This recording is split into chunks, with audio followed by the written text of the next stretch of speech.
আজকে যে টপিকটা হবে সেটা হচ্ছে থিওরিজ অফ ইভলিউশন। আমরা ইভলিউশনটা শব্দটা মানে অনেক ছোট থেকেই শুনছি। লাইফ সায়েন্স যখন ক্লাস 10 অব্দি অন্তত লাইফ সায়েন্স তো আমরা সবাই পড়েছি, তো সেখানে ইভলিউশনটা সবাই শুনেছি। ইভলিউশন কি মানে বিবর্তন, ইভলভ করছি, পরিবর্তন হচ্ছে, সেই ব্যাপারটা আমাদের ইভলিউশন হিসাবে জানা। এবং এই ইভলিউশনের বিভিন্ন রকম মানে এক্সাম্পলস, কি বলবো, এক্সাম্পল শুধু না, মানে বিভিন্ন রকম যে কি বলবো থিওরি আছে, মানে ইভলিউশন সংক্রান্ত বিভিন্ন রকমের থিওরি আছে। থিওরি না মানে বিভিন্ন প্রমাণ, মানে ইভলিউশন যে হয়েছিল এবং তার যে এই বিবর্তনের যে বিভিন্ন ধারাবাহিক প্রমাণ, সেটাও কিন্তু এখানে আছে। আচ্ছা, আজকে তো ইভলিউশন হচ্ছে, ঠিক আছে, তো থিওরিজ অফ ইভলিউশন যেটা সেটা হবে। আর আগের যে ক্লাসগুলো হয়েছিল সেগুলো মানে ভিডিও রেকর্ডিং স্যার তোমাদেরকে পাঠিয়ে দেবেন, ঠিক আছে। আমার যতদূর মনে হয় তুমি ফ্যামিলি কিনশিপের বোধহয় ভিডিও চেয়েছিলে না? হ্যাঁ ম্যাম। হ্যাঁ, ফ্যামিলি কিনশিপের ভিডিও স্যার পাঠাননি, প্রাইমেটসটা তো পাঠাননি, ওটা পাঠানো বাকি আছে। কিন্তু আমার মনে হয় ফ্যামিলি কিনশিপ ম্যারেজ এগুলো পাঠিয়ে দিয়েছিলেন। ওই পিডিএফটা একটু, না ম্যাম, আচ্ছা আমি আরেকবার চেক করে নেবো ম্যাম। হ্যাঁ একবার একটু চেক করো।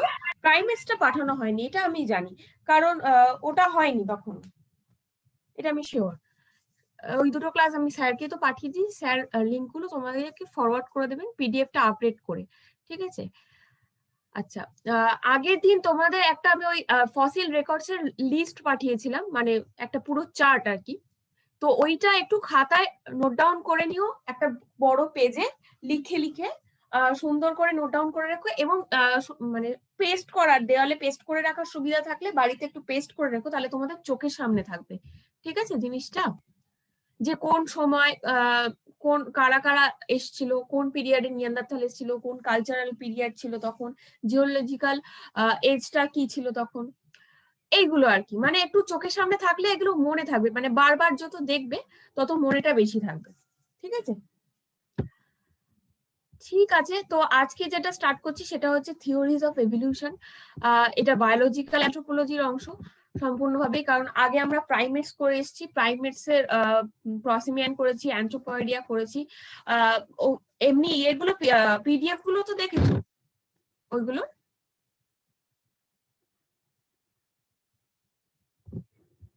যেটা আমি পাঠিয়েছিলাম, ফলো করেছিলে?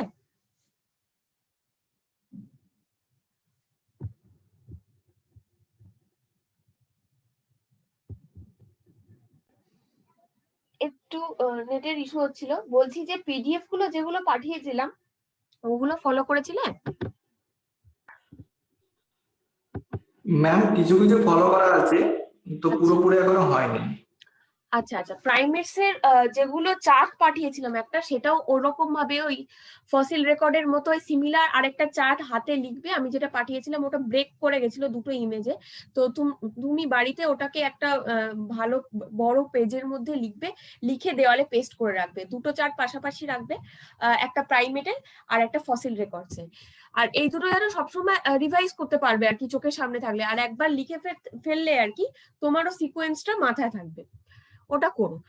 আর প্রাইমেটসটা দেখো, কোথাও কোনো প্রবলেম হলে সেটা নিয়ে আবার ডিসকাশন করা যাবে।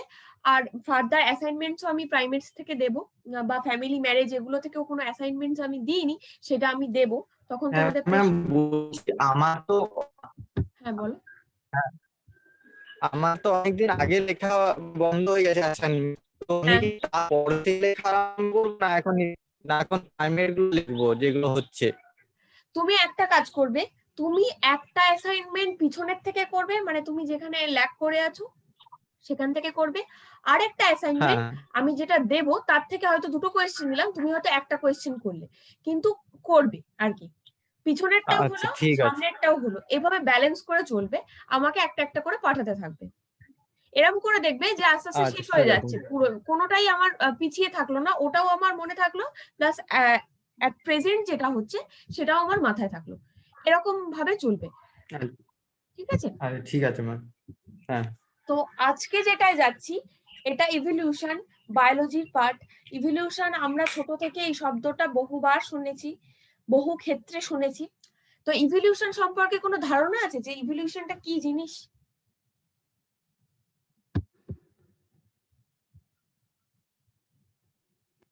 কি হয় ইভলিউশন, মানে কিভাবে হতে পারে, এভিডেন্সেস কি কি হয়, বা সামগ্রিক জিনিসটা কি সেটা সম্পর্কে কোনো ধারণা?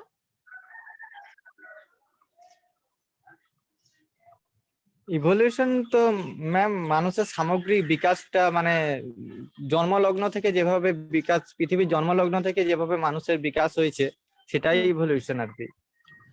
হ্যাঁ, শুধু মানুষের তো বিকাশ হয়নি, আরো অনেক জীবজন্তু বা প্রকৃতির হ্যাঁ সবকিছু ইভলভ করছে আর কি, রোজ হ্যাঁ হ্যাঁ পরিবর্তন হচ্ছে। ঠিক আছে, যে মানে আমরা রোজই চেঞ্জ করছি কিছু না কিছু, মানে পরিবেশের সাথে খাপ খাইয়ে নেওয়ার জন্য আমরা ক্রমাগত আমাদের বিভিন্ন রকম বায়োলজিক্যাল চেঞ্জেস হয়ে যাচ্ছে। শুধু বায়োলজিক্যাল চেঞ্জেস তো হচ্ছে না, আরো বিভিন্ন রকম চেঞ্জেস হচ্ছে, social change, economical change, political change, সব রকম চেঞ্জেস কিন্তু হচ্ছে। ইভলিউশন সব সময় ঘটে চলেছে। তো এই যে ইভলিউশনের কিছু বায়োলজিক্যাল থিওরিজ আছে যেগুলো দিয়ে ইভলিউশনকে ইন্টারপ্রিট করা হয় বা এক্সপ্লেন করা হয়। সেই প্রাথমিক থিওরি গুলোর কনসেপ্ট কিছু আমাদের কাছে থাকতে হবে, না হলে আমরা পুরো ব্যাপারটা বুঝতে পারবো না যে এর গোড়াটা কোথায়, কোথা থেকে এটা আমরা ধরছি। তো এবার হচ্ছে থিওরি। তো ইভলিউশন বলতেই যে যাদের কথা প্রথমেই মাথায় আসে তাদের নামগুলো হচ্ছে প্রথমেই ল্যামার্ক। ল্যামার্কের থিওরি যেগুলো সেগুলো খুবই ইম্পর্টেন্ট। ল্যামার্ক যেটা বলেছিলেন যে অর্গানিজম মানে একটা ইভলভ করছে এনভায়রনমেন্টের নিজের সাথে সাথে, একটা একটা অর্গানিজম তাদের বিভিন্ন রকম চেঞ্জেস ঘটাচ্ছে, বায়োলজিক্যাল চেঞ্জেস ঘটাচ্ছে। তো তিনি যেহেতু বায়োলজিস্ট ছিলেন, তিনি বায়োলজিক্যাল পার্সপেক্টিভে পুরো কথাটা বলেছিলেন আর কি। একটা যেটা বলেছিলেন যে থিওরি অফ স্পেশাল ক্রিয়েশন, যেটা সুপার ন্যাচারাল পাওয়ার যেটা থাকে, মানে সেটা স্ট্যান্সফিল্ড ইন্টারপ্রিট করেছিলেন। শুধু ল্যামার্ক নয়, আরো অনেক বায়োলজিস্ট ইভলিউশনকে ইন্টারপ্রিট করেছেন আর কি। কিন্তু তাদের মধ্যে ল্যামার্ক, ডারউইন, এদের নামগুলো আমরা বিশেষভাবে মনে রাখি, তাদের থিওরি গুলো আমাদের কাছে ভীষণ ইম্পর্টেন্ট, কারণ পরবর্তীকালে যারা ইভলিউশন নিয়ে কাজ করেছেন তারা এনাদের দেখানো পথেই হেঁটেছেন আর কি, আমরা যদি বলতে পারি। এনারা যা বলেছেন সেগুলোতে হয়তো সংযোজন হয়েছে বা কিছু বিয়োজন হয়েছে, এরকম ভাবে হয়েছে। তো ল্যামার্কের যে আমরা একটা খুব ভীষণ কমন একটা এক্সাম্পল জানি, সেটা হচ্ছে জিরাফের এক্সাম্পল। জিরাফের নেকটা এতটা লম্বা কেন, গলাটা এতটা লম্বা কেন? কারণ ল্যামার্ক এটাকে ইন্টারপ্রিট করেছিলেন যে একটা সময় পৃথিবীতে খাদ্য অভাব হচ্ছিল, সেই সময় উঁচু ডালের থেকে, উঁচু উঁচু গাছ থেকে প্রাণীদেরকে খাবার খেতে হচ্ছিল, কারণ নিচের যে গাছগুলো বা একটা স্তর অব্দি যে গাছগুলো, সেই হাইটের গাছগুলোর সংখ্যা কমে যাচ্ছিল এবং ফুড রিসোর্সেস স্বাভাবিকভাবে কমে যাচ্ছিল প্রাণীদের ক্ষেত্রে। তো সেই জন্য গলাটাকে লম্বা করার চেষ্টা করতে করতে জিরাফের এই গলার ট্রান্সফরমেশনটা ঘটেছে। এটা ওয়ান কাইন্ড অফ ইভলিউশন। তো তো এইটা হচ্ছে এই যে স্ট্রেচ করছে নেকটা লিভস গুলোকে পাওয়ার জন্য, হায়ার লেভেল ট্রিজ গুলোকে অ্যাচিভ করার জন্য, সেই স্ট্রেচ করতে গিয়ে তাদের গলাটা পার্মানেন্টলি লম্বা হয়ে যায় এবং নেক্সট জেনারেশনের মধ্যেও সেগুলোকে ট্রান্সমিট করতে থাকে। তো ল্যামার্ক এইটাকে প্রথম হাইলাইট করেছিলেন, এই পয়েন্টটাকে, এবং ইভলিউশনের ক্ষেত্রে এটা একটা মারাত্মক গুরুত্বপূর্ণ জায়গা আর কি। তারপরে আরেকবার বলেছিলেন যে পাখি মানে উইপড ফিট, যেটা যেটা বার্ডসের যে অগ্রপদ, যেটা সেটা ডানায় রূপান্তরিত হয়েছে। তো সেইটা আগে সেরকম ছিল না বলেই ধরা হচ্ছে, সেটা একটা রুডিমেন্টারি কোন একটা অর্গান ছিল, সেখান থেকে ধীরে ধীরে প্রয়োজন হলো, তো সেখান থেকে ডানায় রূপান্তরিত হলো। যেটা তারা হয়তো অ্যাকোয়াটিক অ্যানিম্যাল ছিল, হয়তো জলে থাকতো, কিন্তু সেখান থেকে কোনো একটা প্রয়োজনে হয়তো তাদের ডানার প্রয়োজনটা হলো, এরকম একটা তিনি থিওরি দিয়েছেন। ডিসইউজ মানে অর্গানের ইউজ এবং ডিসইউজ, মানে যদি আমরা একটা অঙ্গকে ব্যবহার করি এবং ব্যবহার না করি, সেই অঙ্গটার কি কি পরিবর্তন হয় সেইটাও ল্যামার্ক বলেছেন। যেমন ডাকস, হাঁসেরা খুব বেশি উঠতে পারে না, কারণ তাদের ডানার প্রয়োজনীয়তাটা কম হয়ে গেছে, তারা জলেই বেশি কিন্তু মুভমেন্টটা তাদের বেশি, বেশি দূর উঠতে কিন্তু তারা পারে না, যেহেতু এই যে ব্যবহারটা তাদের ডানার কমে যাচ্ছে, তো তার জন্য তারা ওড়ার ক্ষমতাটাও কমে যাচ্ছে। তো এইটা হচ্ছে ইভলিউশনারি চেঞ্জেস গুলো দেখা যায় দিচ্ছে আর কি। তো ইনি এগুলো পয়েন্ট আউট করেছিলেন ল্যামার। এছাড়া একটা করেছিলেন যে কেভ ফিশ, অনেক সময় কি হয় কিছু কিছু ফিশ ছিল যারা সমুদ্রের তলায় যে বড় বড় গুহাগুলো থাকে, সেই কালো অন্ধকার গুহার মধ্যে থাকতে থাকতে সেই মাছগুলো তারা পার্মানেন্টলি তারা ব্লাইন্ড হয়ে যায়, মানে তারা আর দেখতে পারে না যখন তাদের। এবং শুধু তাই নয়, তারা যখন নেক্সট জেনারেশন আছে, নেক্সট জেনারেশনরাও কিন্তু ওই ব্লাইন্ডই হয়ে যায়, কারণ তারা ওই অন্ধকার গুহার মধ্যে অ্যাডাপ্ট করতে করতে তাদের মধ্যে এই পার্মানেন্ট চেঞ্জেসটা এসে যায়, ইভলিউশনারি চেঞ্জেসটা এসে যায়, এবং তারা সেটাকেই পার্মানেন্ট হয়ে যায় তাদের মধ্যে। তো এইগুলো এক একটা ল্যামার্কের কি বলবো ইন্টারপ্রিটেশন বা এক্সাম্পলস, এইগুলো করা হয়েছে। তো এই যে ইনহেরিটেন্স অফ অ্যাকিউয়ার্ড ক্যারেক্টার, মানে এই যে ক্যারেক্টার যেটা অ্যাকিউয়ার করছে, প্রথমে ছিল না কিন্তু অ্যাকিউয়ার্ড হচ্ছে, সেই ক্যারেক্টার গুলো আবার নেক্সট জেনারেশনে যাচ্ছে, এইটা ল্যামার্ক বলেছিলেন।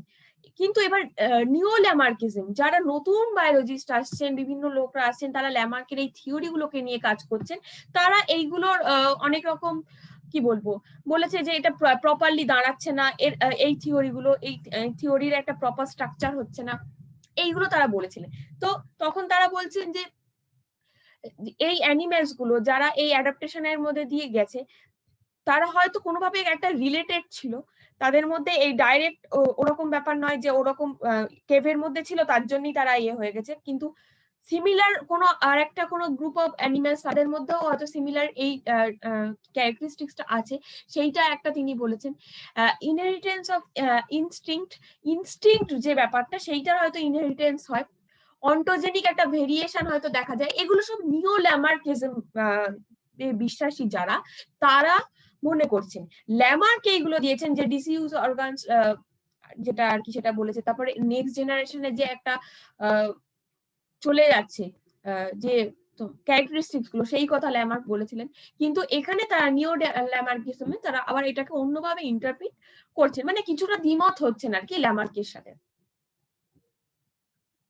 এটা গেল ল্যামার্কিজম। তো ল্যামার্কিজম কি বললাম, বোঝা গেল?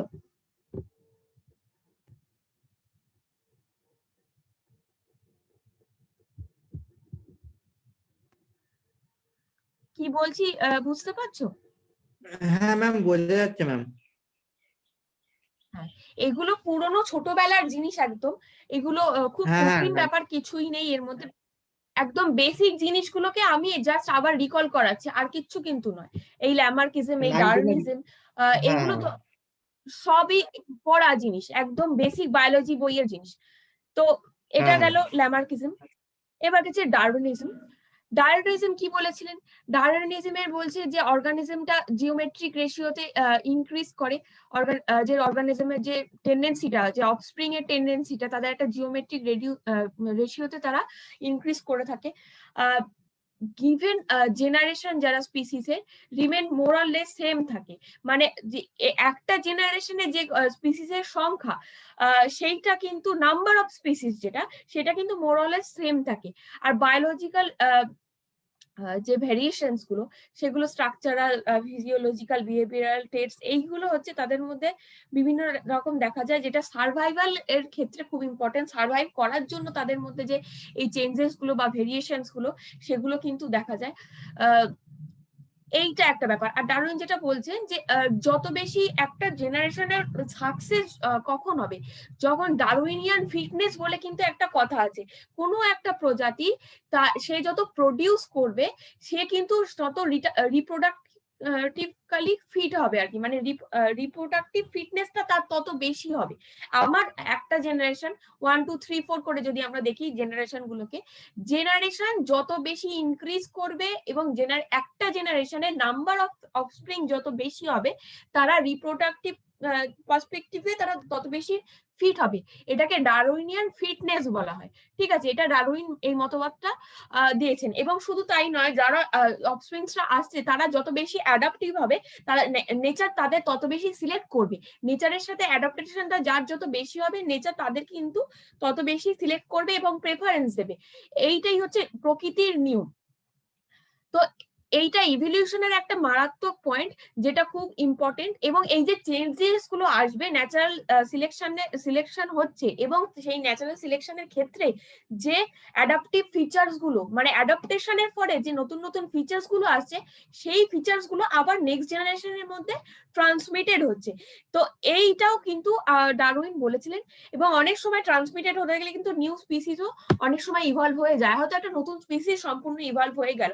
তো অনেকগুলো ম্যাটার এখানে কাজ করছে, ন্যাচারাল সিলেকশন, মিউটেশন, জিন ফ্লো, এগুলো বিভিন্ন ফ্যাক্টরস গুলো কিন্তু দায়ী ইভলিউশনের জন্য। আমরা যদি ক্লাস 10-এর বায়োলজিটাকে একটু ধরি, সেখানে কিন্তু সম্পূর্ণ এই কথাগুলো বলা আছে যে ন্যাচারাল মানে কি কি জিনিস ডারউইনের জন্য, ডারউইনের যে থিওরি ছিল সেই জিনিসগুলোর জন্য কি কি পয়েন্টস গুলো ছিল। ন্যাচারাল সিলেকশনটা, থিওরি অফ ন্যাচারাল সিলেকশনটা মানে ভীষণ ইম্পর্টেন্ট একটা মেকানিজম, যেটা ডারউইন এক্সপ্লেন করেছিলেন। এবং ন্যাচারাল সিলেকশনের জন্য কি কি ডিপেন্ড করে, মিউটেশন ডিপেন্ড, মানে মিউটেশনের উপর ডিপেন্ড করে, জিন ফ্লোর উপর ডিপেন্ড করে, এরকম বিভিন্ন ফ্যাক্টরের উপরে কিন্তু এই ন্যাচারাল সিলেকশনটা ডিপেন্ডেন্ট। তো এই থিওরিটা আমরা মোটামুটি জানি। এবার আমরা যেটা জানবো, evidences of Darwin's evolution theory. মানে এভিডেন্সেসটা কি কি আছে, এই যে এভলিউশনটা আমার হচ্ছে, তা এভলিউশনটা যে সত্যিই হয়েছিল তার জন্য তো কিছু প্রমাণ দরকার, বিজ্ঞান প্রমাণ ছাড়া তো আর হয় না। সেই প্রমাণের জায়গা দিয়ে যদি আমরা দেখতে যাই, তো কতগুলো প্যারামিটার আমরা একটু বিচার করি। সেটা হচ্ছে প্রথমত মরফোলজি। আমরা এখানে দেখো ছবিতে দেখতেই পারছো, প্রত্যেকটা মানে human, horse, well, turtle, frog, bird, মানে মোদ্দা কথা হচ্ছে অ্যামফিবিয়ান, ম্যামেল, বার্ডস, ফিশ, এদেরকে কম্পেয়ার করা হয়েছে। তো কম্পেয়ার করা হচ্ছে তাদের অ্যানাটমিক্যাল যে স্ট্রাকচারস গুলো, সেইগুলোকে কম্পেয়ার করা হচ্ছে। এবং থিওরিটা এরকমই কিছুটা, যে মানে ডারউইন বলছে মানে কিছু একটা প্রিমিটিভ লেভেল অফ প্রাইমেটস থেকেই কিন্তু হিউম্যান ডেভেলপ করেছে। প্রথমে কিছু একটা প্রিমিটিভ লেভেল প্রাইমেট তারা ছিল, মানে নিচের দিকে আমরা প্রাইমেটোলজি পড়ে এসেছি, প্রাইমেটস কারা, প্রসিমিয়ান কারা, অ্যানথ্রোপয়েডস কারা আমরা জানি। তো সেখান থেকে ইনি ধরে নিচ্ছেন যে তারা প্রিমিটিভ লেভেলের প্রাইমেট কিছু ছিল, সেখান থেকে ধীরে ধীরে ধীরে ধীরে ইভলভ করতে করতে হিউম্যান বিং আজকে মডার্ন হিউম্যান বিং এ এসছে। তো সেই থিওরিটাকে এস্টাবলিশ করতে কিছু কিছু এখানে কম্পেয়ার করা হয়েছে। যেমন দেখো, পাখির যেটা অগ্রপথ, যেটা ডানায় রূপান্তরিত হয়েছে, সেটাকে এখানে দেওয়া হয়েছে। ফ্রগের যে ব্যাঙের যে সামনের দিককার যেটা পদ, মানে সেটা হাত তো আমরা বলতে পারি না, পাই ধরে নিচ্ছি, তো তার এখানে সেই অ্যানাটমিটাকে বিচার করা হয়েছে। তারপরে টার্টেল, তারপরে হোয়েল, তারপরে হর্স, তারপরে হিউম্যান। সবার অগ্রপথ কিন্তু মানে সেম, কিন্তু তাদের ফাংশনস গুলো কোথাও কোথাও আলাদা হয়েছে। হয়তো পাখির অগ্রপথটা সেটা হয়তো ডানায় রূপান্তরিত হচ্ছে, ফ্রগেরটা সেটা হাত বলতে পারছি না, টার্টেলটা তারা 4 পায়ে চলছে, হোয়েলটা সেটা পাখনা হিসেবে ব্যবহৃত হচ্ছে, হর্সেসটা সেটা পা হিসেবেই ব্যবহৃত হচ্ছে, মানুষের অগ্রপথটা হয়তো আবার হাত হিসেবে ব্যবহৃত হচ্ছে। তো এই হচ্ছে তো ডিফারেন্সেসটা, কাজটা হয়তো, ফাংশনটা হয়তো ডিফারেন্ট, কিন্তু অ্যানাটমিটা একই। মানে অ্যানাটমিটা সেই ফ্রন্ট লিম্বস, যেটা যদি আমি বলি আর কি, স্কেলিটা নিয়ে এটা। তো এইটা হচ্ছে কম্পারেটিভ অ্যানাটমি, অ্যানাটমিক্যাল এভিডেন্সেস, যেটার মধ্যে সিমিলারিটিস রয়েছে ভীষণ পরিমাণে। তো এইটাকে কম্পেয়ার করা হচ্ছে। তো এটা হচ্ছে মরফোলজিক্যাল কম্প্যারিজন, যেটা ডারউইনের ইভলিউশন থিওরির এভিডেন্স হিসেবে ধরা হয়। তোমাদের প্রশ্ন আসতে পারে যে এভিডেন্সেস ফর ডারউইনের ইভলিউশন থিওরি, তখন কিন্তু তোমাদের এইগুলো লিখতে হবে, আর এগুলোকে এক্সপ্লেন করে করে লিখতে হবে। আমি মরফোলজিটা কি জিনিস হয়, কি কি জিনিস কম্পেয়ার করা হয় সেটা লিখে দিয়েছি, কিন্তু তো এই ছবিটা দেওয়া আছে এবং এই ছবিটাকে ডেসক্রাইব করতে হবে। ছবিটা আঁকবার প্রয়োজন নেই অবশ্যই, সেইটা বলতে হবে যে মানুষের অগ্রপথটা হাত, ঘোড়ার অগ্রপথটা পা হিসেবেই ট্রিটেড হচ্ছে, পাখির অগ্রপথটা সেটা ডানা হয়ে গেছে। তো এইভাবে কম্প্যারিজনটা কিন্তু তোমাদের লিখতে হবে এবং এক্সপ্লেন করতে হবে। এটা মরফোলজি। আচ্ছা, এইবার এমব্রায়োলজিক্যাল এক্সপ্লানেশন। এটা হচ্ছে এমব্রায়োলজিটা হচ্ছে আরেকটা যেটা এভিডেন্সের মধ্যে পড়ছে, ডারউইনিয়ান এভিডেন্সের মধ্যে পড়ছে, সেটা হচ্ছে এমব্রায়োলজি। মানে আমরা যে আমাদের যে তৈরিটা, মানে আমাদের শুরুটা বা সৃষ্টিটা, সেইটা ডারউইন বলছেন যে একটা প্রিমিটিভ লেভেল অফ প্রাইমেটস থেকে, বা প্রিমিটিভ লেভেলের কিছু একটা প্রাণী ছিল, নট অনলি প্রাইমেটস, কিছু একটা প্রাণী ছিল, তার থেকে ধীরে ধীরে হিউম্যান ইভলভ করেছে। ইভলভ করতে করতে আজকে এই জায়গায় মডার্ন হিউম্যান হিসেবে সে এস্টাবলিশড। তো সেই ইভলভ যে করেছে তার এভিডেন্সটা কোথায়? এভিডেন্স এমব্রায়োলজিক্যাল একটা এভিডেন্স কিন্তু তিনি দিচ্ছেন। এখানে দেখো, এখানে একটা ফিশের ছবি আছে, রেপটাইল ছবি আছে, তো বার্ডের আছে, হিউম্যান আছে, এরা কিন্তু সবাই এমব্রায়ো এক একটা, মানে অমরা, বুঝতে পারছো তো? মানে একদম ইনিশিয়াল স্টেজে এমব্রায়োনিক স্টেজ যেটাকে বলা হয়, সেই স্টেজে রয়েছে সবাই। ফিশের এমব্রায়োনিক স্টেজ, রেপটাইলের এমব্রায়োনিক স্টেজ, বার্ডের এবং হিউম্যানের রয়েছে। তো সব কটারের মধ্যে এটা কমন জিনিস আছে, কি বলতো কমন জিনিসটা? ছবিটা দেখে আইডেন্টিফাই করো তো।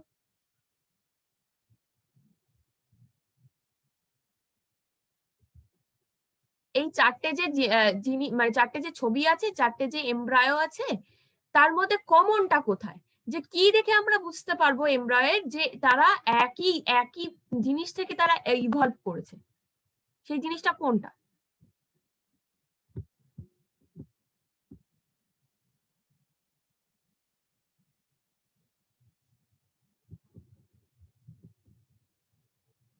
ছবিটা দেখে কিছু বুঝতে পারছো?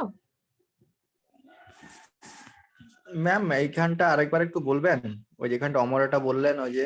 হ্যাঁ, এমব্রায়ো, এমব্রায়ো যে একদম ইনিশিয়াল ফর্ম, যখন মানুষের যখন নতুন শিশু আসে, তাদের যে এমব্রায়োনিক স্টেজ যাকে বলা হয়, সেই ফর্মটা হচ্ছে এইটা। শুধু মানুষ না, এটা সব রকমের যে যা প্রাণী আছে তাদের সবারই এরকম একটা এমব্রায়োনিক স্টেজ থাকে, ঠিক আছে? তো সেই স্টেজের ছবিগুলো এখানে দেওয়া আছে। এখানে এটা মাছের, এটা রেপটাইলের, এটা সরীসৃপ, এটা পক্ষী, এবং এটা হিউম্যান মানে ম্যামেল, ঠিক আছে? তো ডারউইন যেটা বলছেন, তিনি বলছেন যে একদম ইনিশিয়াল লেভেলে কোনো একটা প্রাণী থেকেই মানুষ ইভলভ করেছে, এবং সেই ইভলভ করার জন্য ইভলভ যে করেছে তার তো কিছু প্রমাণ দরকার, নাহলে কিভাবে তিনি বলছেন, কিসের বেসিসে বলছেন?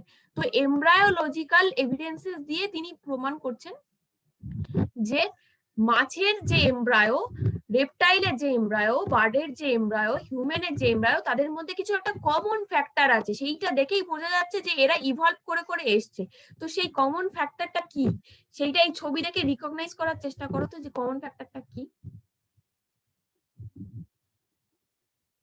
যে কি কোন জিনিসটা কমন আছে, যেটা দেখে মনে হচ্ছে যে না, এরা এক জায়গা থেকেই ইভলভ করেছে, মানে এটা এই উৎসটা একটাই।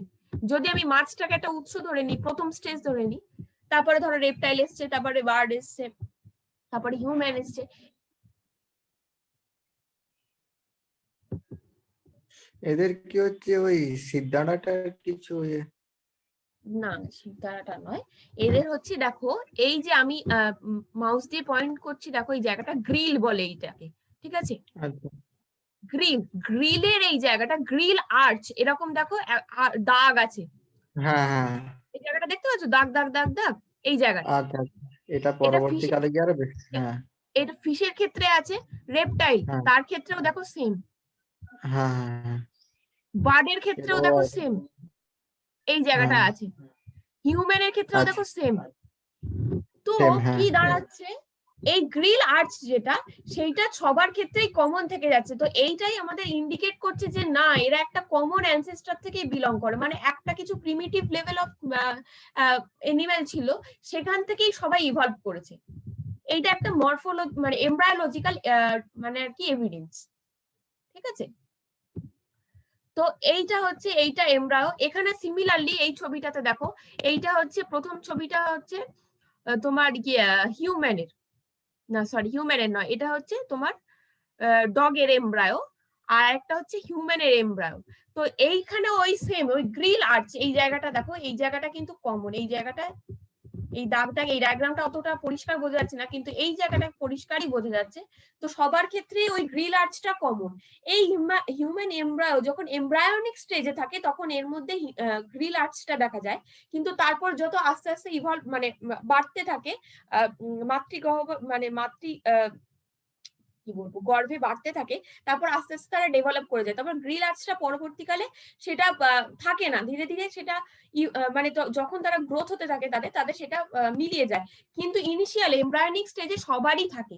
তো এইটা হচ্ছে কি বলবো, এইটা হচ্ছে মানে evidence, embryological evidence of Darwin's theory, যে সবাই একটা কিছু একটা ইনিশিয়াল এনিম্যাল থেকেই তাদের উদ্ভবটা ঘটেছে আর কি, ঠিক আছে? কি বললাম বোঝা গেল? হ্যাঁ ম্যাম বোঝা গেছে। আচ্ছা, এইবার চলে যাচ্ছি রুডিমেন্টারি অর্গান। এইটা আমরা সবাই জানি যে রুডিমেন্টারি অর্গান কি কি আছে। হিউম্যানের রুডিমেন্টারি অর্গান একটা আছে, যে কক্সিস একটা আছে, একটা আছে অ্যাপেন্ডিক্স একটা আছে। তো অ্যাপেন্ডিক্স আর একটা মেলিয়াস যেটা হচ্ছে চোখে থাকে এরকম গুটিয়ে, সেটাও একটা আছে। তো কিন্তু এই দুটো আমি একদম কমন এক্সাম্পল হিসেবে দিয়েছি এখানে, যে রুডিমেন্টারি অর্গান আমাদের অ্যাপেন্ডিক্স ছিল। আগে যখন একটা সময় হিউম্যান শুধু মাত্রই শাকসবজির উপর ডিপেন্ডেন্ট ছিল, অ্যাপেন্ডিক্স এর কাজটা আমরা জানি যে তারা শুধু আর কি সেই সমস্ত খাবারকে পরিপাকে সাহায্য করতো অ্যাপেন্ডিক্স। তো কিন্তু এখন অ্যাপেন্ডিক্সটা আর কি মানে যে রুডিমেন্টারি অর্গানে পরিবর্তিত হয়েছে, কারণ আমাদের অ্যাপেন্ডিক্সটা এখন কাজে লাগে না, কারণ আমরা এখন রান্না করা খাবার খাই, ডাইরেক্ট শাকসবজি, মানে ডাইরেক্ট উইদাউট বয়েলিং আমরা খাই না। তো এই জন্য এর কাজটা আমাদের আর নেই, তাই জন্য এটা আর কি রুডিমেন্টারি অর্গান বা ভেস্টিজিয়াস অর্গান পরিণত হয়েছে। সিমিলারলি আমাদের যে কক্সিস আমাদের বলতো কক্সিস কেন ছিল? কক্সিস সম্পর্কে আইডিয়া আছে যে কক্সিস কোনটা? না ম্যাম। আমাদের পূর্বপুরুষকে যদি আমরা দেখি, মানুষের পূর্বপুরুষ, তাদের কিন্তু লেজ ছিল। মানে আমরা যদি প্রথমে বিভিন্ন রকম যে মাঙ্কিস গুলো দেখি, ওই যে প্ল্যাটিরাইন মাঙ্কি, ক্যাটরাইন মাঙ্কি, এই কথাগুলো যে আমি যখন বলেছিলাম, new world monkey, old world monkey, তাদের মধ্যে কিন্তু একটা লেজ ছিল অনেকেরই। তো ধীরে ধীরে ধীরে ধীরে লেজটা তো চলে যেতে লাগলো, তো লেজের ফাংশনটা থাকলো না, মানুষ দু পায়ে দাঁড়িয়ে পড়লো, লেজ দিয়ে গাছে ঝোলবার কোনো প্রয়োজন হলো না। তখন কিন্তু এই যে বোনটা, কক্সিস যে বোনটা, সেটা কিন্তু ফিউজড হয়ে গেল এই জায়গাটায়। দেখো যে কোন জায়গাটার কথা বলা হচ্ছে, এইটা যদি স্পাইনাল কর্ড হয়, এখান থেকে এই বোনটা স্যাক্রামের এখানটা এসে এখানে একটা ফিউজড হয়ে যাচ্ছে, ফিউজড হয়ে গিয়ে একটা কার্ভেচার ফর্ম নিয়ে নিচ্ছে। এইটা হচ্ছে স্ট্রেট আর এটা হচ্ছে কার্ভ। আমাদের যে স্পাইনাল কর্ডটা থাকে কিন্তু এইভাবে। তো এই কক্সিসটা কিন্তু আমাদের আজকে মানে রুডিমেন্টারি অর্গান হয়ে গেছে, এর কিন্তু আর কোনো ইউজ নেই। ঠিক আছে, এই বোনটা ফিউজড হয়ে গিয়ে ছোট হয়ে গিয়ে কার্ভড হয়ে গেছে। এটা কিন্তু লেজের জন্যই কিন্তু মূলত এটা ছিল। ঠিক আছে, তো এই যে কারণ এগুলো কেন রুডিমেন্টারি অর্গান হলো, কারণ কিন্তু এদের ফাংশনটা থাকলো না। যত ইভলিউশন হলো, মানে মানুষ যত ইভলভ করতে থাকলো, হিউম্যানের এক্সাম্পল এখানে কেন দিয়েছি, কারণটা হচ্ছে আমরা অ্যানথ্রোপোলজি পড়ছি, আমরা হিউম্যান পার্সপেক্টিভে ইভলিউশনটাকে দেখছি, তাই জন্য কিন্তু এখানে হিউম্যানের পার্সপেক্টিভেই যেহেতু দেখছি, হিউম্যানের এক্সাম্পলটাই কিন্তু আমরা সবসময় দেওয়ার চেষ্টা করব সবকটা জায়গাতে, মানে সব রকম জায়গাতেই। সেটা অন্য বায়োলজির জায়গা হলেও আমরা হিউম্যান দিয়ে সেটাকে এক্সপ্লেন করবারই চেষ্টা করব, সেই জন্য এই দুটো এক্সাম্পল এখানে দেওয়া। তো কেন হলো জিনিসটা, কেন রুডিমেন্টারি অর্গান হলো, তার কারণটা হচ্ছে আমরা যত ইভলভ করে যাচ্ছি ওই মানে অর্গানস গুলোর ফাংশন থাকছে না।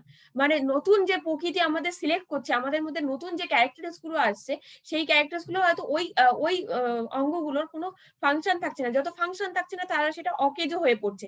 তো অকেজো হয়ে যাওয়ার পরে তারা ভেস্টিজিয়াস অর্গান বা রুডিমেন্টারি অর্গানে পরিণত হচ্ছে।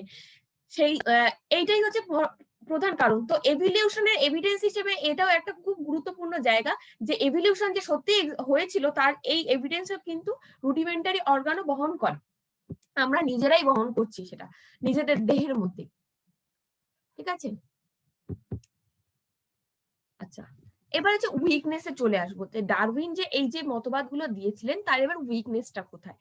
তো ডারউইন যেটা বলছেন যে যেগুলো বলেছেন, তার যে ইভলিউশনারি যে প্রসেসটা, তার টাইমে প্রপার যে একটা ফসিল ডেটা বা অ্যাডিকুয়েট ডেটা কিন্তু পাওয়া যায়নি। এই সব কিছু আর কি যেগুলো তিনি ইন্টারপ্রিট করেছেন বা বলেছেন, অ্যাডিকুয়েট ডেটা কিন্তু সব জায়গায় পাওয়া যায়নি। Adequate data in the sense perspective of fossils, সবকটা অ্যাম্পেল পরিমাণে ফসিলস পাওয়া যায়নি, যেটা হিউম্যান ইভলিউশনকে খুব ভালো করে মানে ডেসক্রাইব করতে পারে। মানে সেই টাইমে হয়নি আর কি, পরবর্তীকালে হয়েছে। মানে ডারউইন যে টাইমে দাঁড়িয়ে আর কি ইন্টারপ্রিট করছেন বা এই থিওরি গুলো দিচ্ছেন, সেইগুলোর সময় কিন্তু প্রপার হিউম্যান এভলিউশনের এত যে ফসিল আমরা যে পড়ে এলাম, এই যে এত অস্ট্রেলোপিথেকাস, এত তোমার নিয়ান্ডারথাল, এত তোমার এত কিছু আবিষ্কার তখনও কিন্তু হয়নি।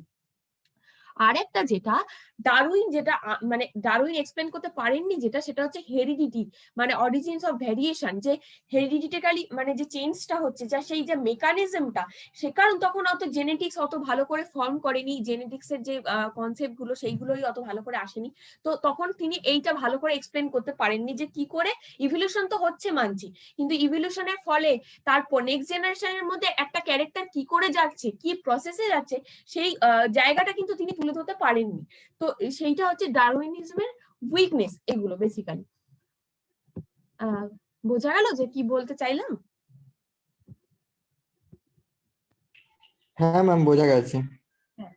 এইগুলো মোটামুটি ধারণাগুলো মাথায় রাখবে, যে কিভাবে কি ইন্টারপ্রিট করার চেষ্টা করা হচ্ছে বা বলার চেষ্টা করা হচ্ছে আর কি। এই ইভলিউশনের থিওরি কিন্তু আসে, হয়তো তোমার ডারউইনিজম আসবে না, ল্যামার্কিজম আসবে না, এগুলো খুব কি বলবো আগের থিওরি বা প্রথম দীক্ষা থিওরি, এইগুলো আসবে না, হয় আসবে অন্য জিনিস, যেটা আমরা ধীরে ধীরে পড়বো আজকে। তো নেক্সট যেটায় যাই, সেটা হচ্ছে মেন্ডেলস ল। মেন্ডেলস লটা আমি এখানে না বললেই পারতাম, কিন্তু পরে যে জিনিসটা পড়াবো সেটার জন্য মেন্ডেলস লটা একটু জেনে রাখাটা জরুরি, ঠিক আছে? মেন্ডেলস ল তোমরা ছোটবেলায় পড়েছো, এগুলো তোমরা জানো যে মেন্ডেলস ল কি কি জিনিস, কি কি ফ্যাক্টর নিয়ে তিনি কাজ করেছিলেন, তিনি কি কি বলেছিলেন, তার থিওরি কি ছিল, এক সংকর জনন, দ্বিসংকর জনন, এই নামগুলোর সঙ্গে কিন্তু তোমরা পরিচিত, তাই না? হ্যাঁ ম্যাম। হ্যাঁ। তো তো এই অ্যালিল কি হয়, মোনোজেনেটিক ইনহেরিটেন্স কি হয়, মানে গ্যামেটস কিভাবে হয়, মানে একটা কি জিনিস হয়, সেগুলো এই মেন্ডেল সমস্ত ল গুলো দিয়েছিলেন। মেন্ডেলস ল কিন্তু মূলত জেনেটিক্স যখন আমরা পড়বো ভীষণভাবে কাজে লাগবে, তাই জন্য আমি আগে থেকে এই মেন্ডেলস লটা বলে দিচ্ছি। প্লাস আমরা সিনথেটিক থিওরি একটু পরেই পড়বো, সেটার সঙ্গেও কিছুটা রিলেটেড যেহেতু, সেই জন্য মেন্ডেলস লটা আমি এই জায়গাটাতেই পুট করেছি, যাতে তোমাদের সুবিধা হয়। পরে জেনেটিক্স পড়তে গেলে এইটা কিন্তু ভীষণ কাজে লাগবে, মাথায় থাকবে। তো মেন্ডেলস কি কি প্রিন্সিপাল দিয়েছিল, মেন্ডেলস যেটা দিয়েছিল, ওয়ান জিন ইনহেরিটেন্স, যেটা ইনহেরিট করছে একটা জিন আর একটা জেনারেশনে ইনহেরিট করছে মনোহাইব্রিড ক্রসের মাধ্যমে, বা ফ্যাক্টরস গুলো কি কি অ্যালিল কাজ করছে, পেয়ার অফ মানে ইনহেরিটেন্সের যে কনসেপ্টটা, যেটা ডারউইন ফেল করে গেছিল, ডারউইন যেটা এক্সপ্লেন করতে পারেনি, মেন্ডেল কিন্তু অনেকটাই এক্সপ্লেন করেছেন, যে কি করে একটা জেনারেশন থেকে আরেকটা জেনারেশনে ক্যারেক্টার্স গুলো কিন্তু যাচ্ছে বা ইনহেরিট করছে, সেইখানে সেই জায়গাটা থেকে এক্সপ্লেন করেছিলেন। তো প্রিন্সিপাল অফ পেয়ার ফ্যাক্টরস যেটা আছে আর কি, সেখানে হোমোজাইগাস, হোমোলোগাস, এগুলো মানে বুঝতে হবে কিন্তু এই জায়গাটা, ঠিক আছে? যেগুলো কি হয়, ডিপ্লয়েড কি, হ্যাপ্লয়েড কি, সেগুলো একটা বোঝার জিনিস আছে, এই টার্মগুলোর সাথে কিন্তু পরিচিত হতে হবে। তো এইটা একটা ব্যাপার। মেন্ডেল যেটা করেছিলেন যে তিনি পি প্ল্যান্টস নিয়ে, মটর গাছের চারা নিয়ে কিন্তু তিনি কাজ করেছিলেন। এখানে ক্যাপিটাল টি মানে হচ্ছে টল, মানে পিওর টল, আর স্মল টি মানে হচ্ছে পিওর ডোয়ার্ফ, মানে পিওর শর্ট যেটা আর কি, সেটাকে বোঝানো হয় কিন্তু এই সাইনগুলো দিয়ে। তো এইবার একটুখানি প্রিন্সিপাল মানে জেনে নেই যে জিনিসটা কি ছিলেন। মেন্ডেলস এক্সপেরিমেন্ট যেটা করেছিলেন, তিনি যেটা বলেছিলেন, পিওর টল যেটা বললাম, ক্যাপিটাল টি, স্মল টি, তো এই দুটোর মধ্যে ক্রস হচ্ছে, তিনি ক্রস করিয়েছিলেন। ক্রস করিয়ে তার মধ্যে থেকে দেখো, পিওর টল থেকে যখন ক্যাপিটাল টি বেরোচ্ছে, এগুলোকে কি গ্যামেটস বলা হচ্ছে, ঠিক আছে? এইটা হচ্ছে প্যারেন্টাল জেনারেশন বা P1 জেনারেশন, ঠিক আছে? তার থেকে গ্যামেটস যদি আমি ভাগ করে নিই, এইভাবে কিন্তু গ্যামেটস বেরোয়, বেরিয়ে তাদের মধ্যে এবার মানে হাইব্রিড, মানে তাদের মধ্যে ক্রস করানো হচ্ছে, ক্রস করালাম, তো ক্রস করালে রেজাল্টটা আমার কি আছে, টি, ঠিক আছে, যেটা আমার F1 জেনারেশন দাঁড়াচ্ছে।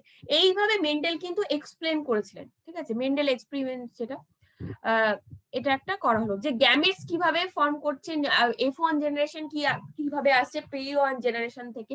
যদি প্যারেন্টাল জেনারেশন এটা হয়, তাহলে নেক্সট জেনারেশন মানে F1 জেনারেশন, তাহলে এইটা হবে হাইব্রিড টল। এইগুলো বুঝতে পারো তো যে এগুলো কি বলতে চাইছে? হ্যাঁ ম্যাম। এগুলো কিন্তু একদম পরিষ্কার এইরকম ডায়াগ্রাম দিয়েই তোমাকে এক্সপ্লেন করতে হবে সব সময়। মানে 90 যেমন করেছিলাম আর কি, সেই এর সময় একদম ওই জিনিস, সংকোচন করা। একদমই তাই, ওই জিনিসই আমি তো মেন্টালি পড়াচ্ছি, একই থিওরি, আলাদা কিছু না। কিন্তু এটা এভলিউশনের মধ্যে অত পড়ে না, এটা কিন্তু জেনেটিক্স এর মধ্যে বেশি পড়ে। জেনেটিক্স তোমরা যখন পড়তে যাবে আরো বেশি করে এগুলো বুঝতে পারবে যে কি বলতে চাইছে। মানে বেসিক জিনিস এটা। আচ্ছা, মেন্ডেল যেটা বলেছিলেন law of dominance, law of segregation, এই দুটো মেন্ডেলস মূলত বলেছিলেন। এবার ডোমিনেন্স কি, যে ক্যারেক্টারটা বেশি ডোমিনেট করবে নেক্সট জেনারেশনের মধ্যে, সেটা হচ্ছে সেই ডোমিনেন্সের জায়গায় ইন্টারপ্রিট করা হবে যে প্যারেন্টাল জেনারেশন থেকে F1 জেনারেশনে বা F2 জেনারেশনে যখন যাচ্ছে, কোন ক্যারেক্টারটা বেশি রকমের প্রকট বৈশিষ্ট্য হচ্ছে। প্রকট প্রচ্ছন্ন এই দুটো শব্দ মনে আছে তো, যে কি হয়েছিল, কোনটা প্রচ্ছন্ন বৈশিষ্ট্য কোনটা প্রকট বৈশিষ্ট্য, সেইখানেই প্রকট বৈশিষ্ট্য মানে হচ্ছে ডোমিনেন্ট ক্যারেক্টার, প্রকট হচ্ছে সেটা। তো সেইটাই হচ্ছে ল অফ ডোমিনেন্স, ঠিক আছে। তো নেক্সট জেনারেশনে আমার কোন জিনিসটা ডমিনেট করবে, কোন ক্যারেক্টারটা আমার ডমিনেট করবে, সেটা লম্বা ডমিনেট করবে না মানে ছোট খাটো ডমিনেট করবে, সেইটাই কিন্তু এখানে ল অফ ডমিনেন্সে বলা হয়েছে। আচ্ছা, প্রিন্সিপাল অফ সেগ্রিগেশন, কিভাবে সেগ্রিগেট করে যাবে, সেই দ্বিসংকর জননে কিভাবে সেগ্রিগেট করে গেছিল, বা দ্বিসংকর জননের আগেও বা কিভাবে মানে এক সংকর জননেও ক্যারেক্টার কিভাবে সেগ্রিগেট করে গেছিল, সেইটাই হচ্ছে ল অফ সেগ্রিগেশন। সেইটা আমরা এখানে দেখবো, এই এটার মাধ্যমে, চেকার বোর্ডের মাধ্যমে দেখবো, বুঝতে সুবিধা হবে। তোমাদের কিন্তু এক্সপ্লেন করতে হবে থিওরিটা এবং চেকার বোর্ড দিতে হবে। এখানে এক্সপ্লানেশন আছে, প্রিন্সিপালটা আছে, লটা আছে, সেই জিনিসটা এইখানে এক্সপ্লেন করা আছে থ্রু চেকার বোর্ড। তো কি হচ্ছে, এখানে দেখা যাচ্ছে শীট যেটা মানে পোলেন প্ল্যান্ট, সেটা হচ্ছে, এটা হচ্ছে তোমার সেই পিওর টল, আর এটা হচ্ছে পিওর ডোয়ার্ফ। তো পিওর টল যেটা আসছে, সেটা ওটা আগের যে চেকার বোর্ডটা সেটা শুধু গ্যামেট ফর্মেশন হলো। এবার আমি এক সংকর জননে যেটা আসছি, এটা কিন্তু এক সংকর জনন, সেইটাতে এইবার দেখো কি হচ্ছে, এখান থেকে গ্যামেটস গুলো বেরোচ্ছে, যেটা F1 জেনারেশন নেই এই জিনিসগুলো সৃষ্টি করছে। তারপরে F2 জেনারেশনের জন্য এই জিনিসটা হয়ে যাচ্ছে। তখন F2 জেনারেশনে যখন আমি এদের মধ্যে ক্রস করাচ্ছি, তখন কিন্তু আমার এই চেকার বোর্ডের এই রেজাল্ট আসছে, ক্যাপিটাল টি এইটা আসছে, ক্যাপিটাল টি স্মল টি এইটা আসছে, ক্যাপিটাল টি স্মল টি। তো এইটা হচ্ছে আমার অবস্থান। তো জিনোটিপিক মনোহাইব্রিড রেশিও যেটা 1:2:1, কিভাবে 1:2:1 হচ্ছে তুমি আমাকে বলতে পারবে, কিভাবে এলো এই জিনিসটা?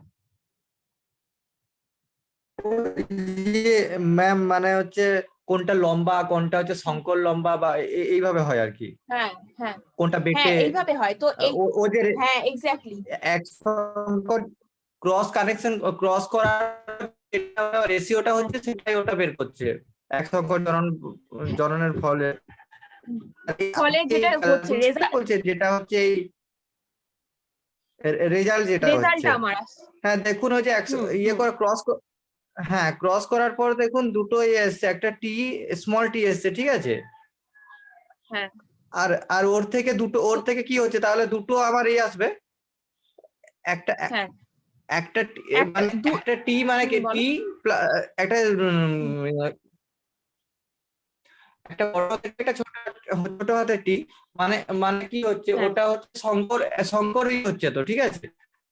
এবার হচ্ছে তার থেকে দুটো দুটো তো ইয়ে হবে, একটা মানে কি বলে ওটাকে বাংলাতে কি বলতো তখন কি, মানে আমরা ঠিক দুটো দুটো ব্রিড হবে, একটা হচ্ছে বড় হাতের টি হবে, একটা স্মল টি হবে, ঠিক হ্যাঁ আছে। সেম হ্যাঁ সেম দুটো হ্যাঁ আমার এখানেই আছে ক্রস করার পর। আর আর হুম একটা এটা এটা এটা হচ্ছে প্রকট আর প্রচ্ছন্ন দিয়ে, ওই যে দুটো অ্যারো দিয়ে বোঝানো হয়েছে, প্রকট আর হ্যাঁ। প্রচ্ছন্নটা বোঝানো হয়েছে নাকি ওটা? কোনটা, এইটার কথা বলছো, অ্যারো দিয়ে যেটা বোঝানো হয়েছে? না, এখানে যেটা বলা হচ্ছে, ওই কোনটাকে বলছো বলো? ওই যেটা ওই ছকটাকে বলছি, ওই যে যেটা আপনি ওই অ্যারো মানে এইটা যেটা হচ্ছে, এটা তো মেল ফিমেল, এটা ফিমেল এটা মেল, এই সিম্বলটা, এই জায়গাটা, এইটা হ্যাঁ তুমি যখন সিম্বল, চেকার হ্যাঁ বোর্ড করবে তখন, হ্যাঁ তখন তোমাকে এই মেল ফিমেলের সিম্বলটা দিতে হবে, ঠিক আছে। তো মানে এইটা যদি মেল হয় এটা ফিমেল, এরকম ভাবে দেওয়া হয়েছে। এবার তার থেকে গ্যামেটস গুলো বেরোচ্ছে, গ্যামেটস গুলো বেরিয়ে এই যে গ্যামেট, এগুলো কিন্তু গ্যামেট। প্রথমে যেটা হচ্ছে ল অফ পেয়ার ফ্যাক্টরস, প্রথম লটা কি বলছে, পিওর প্যারেন্ট বা পি জেনারেশন সেটাকে ইন্টারপ্রিট করছে। তারপর ল অফ ডোমিনেন্স, কোন ক্যারেক্টারটা আমার ডোমিনেট করছে F1 জেনারেশন, সেইটা আমায় দেখতে হবে। 100% টল, তাহলে টল ক্যারেক্টারটা কিন্তু আমাকে ডোমিনেট করছে সে F1 জেনারেশনে, তাই জন্য ওটা এটাকে দিয়ে ল অফ ডোমিনেন্স বোঝানো হলো। দেন তারপরে F2 জেনারেশন যখন আসছে তখন ল অফ সেগ্রিগেশন, তাহলে কি সেগ্রিগেশন হচ্ছে, সেগ্রিগেট করে যাচ্ছে আমার যে F1 জেনারেশনে হলো তার থেকে গ্যামেট বেরোচ্ছে। এবার এই গ্যামেট গুলোর মধ্যে আমি আবার ক্রস করাবো, ক্রস করিয়ে আমার এই চেকার বোর্ডের এই রেজাল্ট আমি লিখেছি এখানে, যে এইখানে তাহলে আমার ফেনোটিপিক যে রেশিওটা সেটা হচ্ছে 3টে টল আর 1টা ডোয়ার্ফ, মানে 3টেই কিন্তু টল আসছে। তার এই 3টে টলের মধ্যে কিন্তু আবার যদি জেনোটিপিক ক্যারেক্টার দেখি তাহলে একটা আসছে পিওর টল, এটা ক্যাপিটাল টি, একটা পিওর টল, আর হাইব্রিড টল আমার দুটো আসছে, ক্যাপিটাল টি স্মল টি, দুটো এসেছে। হ্যাঁ হ্যাঁ, আর একটা আছে পিওর ডুয়ার্ফ, মানে একেবারে খর্ব যেটা, সেটা হচ্ছে স্মল টি। এই হয়ে গেল আমার ল অফ সেগ্রিগেশন, পুরো ইন্টারপ্রিটেশন। ঠিক আছে, law of pair factors, law of dominance, law of segregation, 3টে জিনিস হয়ে গেল আমার। এটা আমার এক সংকর জননের পার্ট কিন্তু সম্পূর্ণটা। ঠিক আছে, বাংলার টার্ম গুলো বলছি কারণ তোমরা পুরনো তো বাংলাতেই পড়েছো, তাই জন্য তোমাদের মাথায় থাকবে জিনিসটা আর কি। ঠিক আছে, আচ্ছা তাহলে কি দাঁড়ালো এখানে? 75% কিন্তু টল দাঁড়ালো, তার মধ্যে 25% তার মধ্যে পিওর আর 50% হচ্ছে হাইব্রিড। হাইব্রিড কোনগুলোকে বলছে? ক্যাপিটাল টি স্মল টি গুলো হচ্ছে হাইব্রিড। ঠিক আছে, কিন্তু তারা কিন্তু টল, কারণ সেটা টলটা হচ্ছে আমার ডমিনেন্ট ক্যারেক্টার। হ্যাঁ একদমই তাই। আর 25% যেটা আমার ডোয়ার্ফ সেটা হচ্ছে এই স্মল টি। এই হচ্ছে আমার এক সংকর জনন। ঠিক আছে, যেটা আমার পড়ছে ল অফ সেগ্রিগেশন, যেটাকে আমি বলছি আর কি বেসিক্যালি, কারণ এই ক্যারেক্টার গুলো সেগ্রিগেট করে যাচ্ছে। হ্যাঁ, মানে পৃথকীকরণের সূত্র না ওটা? একদমই তাই, এক সংকর জনন হচ্ছে পৃথকীকরণেরই সূত্র, মানে রিলেট করো ব্যাপারগুলোকে, পুরনো জিনিস একদম এগুলো। হ্যাঁ হ্যাঁ হ্যাঁ ম্যাম, 9-10 এর বই যা ছিল পুরোটাই একদম সেম, কোনো আলাদা কিচ্ছু নেই। এইবার আসছি ইন্ডিপেন্ডেন্ট অ্যাসর্টমেন্ট। ইন্ডিপেন্ডেন্ট অ্যাসর্টমেন্টে আমার কি বলছে, এখানে আমার সেই দ্বিসংকর জননের গল্প চলে আসছে। তো দ্বিসংকর জননে আমার কি হয়েছিল, তোমরা কিন্তু বারবার বলে দিচ্ছি এই প্রিন্সিপাল গুলো কিন্তু লিখবে, যে কি প্রিন্সিপাল, তারপরে চেকার বোর্ড দেবে।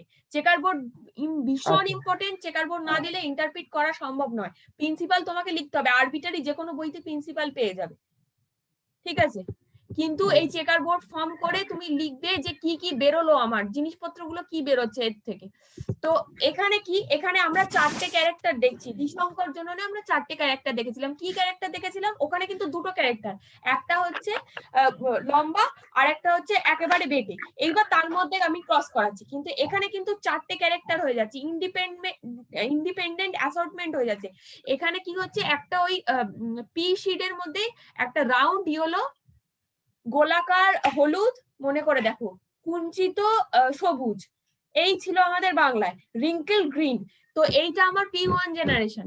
P1 জেনারেশনের মধ্যে আমি রাউন্ড আর ইয়েলোকে আর capital R small Y capital Y এইভাবে ইন্টারপ্রিট করছি, আর রিঙ্কেল গ্রিন কে স্মল আর স্মল ওয়াই দিয়ে ইন্টারপ্রিট করছি। এইটা হচ্ছে আমার প্যারেন্টাল জেনারেশন, মানে P1 জেনারেশন। তারপর এদের মধ্যে ক্রস করাচ্ছি, ক্রস করিয়ে আমি কি পাচ্ছি, ক্যাপিটাল আর স্মল আর ক্যাপিটাল ওয়াই স্মল ওয়াই, সেইটাকে আবার এইটা দিয়েই ক্রস করাচ্ছি, মানে এইটার সাথে এইটাই ক্রস করাচ্ছি, মানে F1 জেনারেশনের সাথে F1 জেনারেশন ক্রস করাচ্ছি। ক্রস করি তাদের গ্যামেট গুলো কি পাচ্ছি, এইগুলো গ্যামেট পাচ্ছি, capital R capital Y capital R small Y small Y R capital Y R small Y. এইটা হচ্ছে আমার গ্যামেট ফরমেশন গুলো হলো। এইবার আমরা যেটা দেখব সেটা হচ্ছে চেকার বোর্ড, মানে F2 জেনারেশনে এই যে আমার গ্যামেট গুলো হলো, এই জায়গাটা এই যে ক্রস করাচ্ছি তাদের মধ্যে থেকে গ্যামেট গুলো আমার যে বেরোচ্ছে, তাদের মধ্যে তো ক্রস করি, এবার চেকার বোর্ডে আমি কি পাচ্ছি সেটা আমাকে দেখতে হবে, সেটা আমার ফাইনাল রেজাল্ট।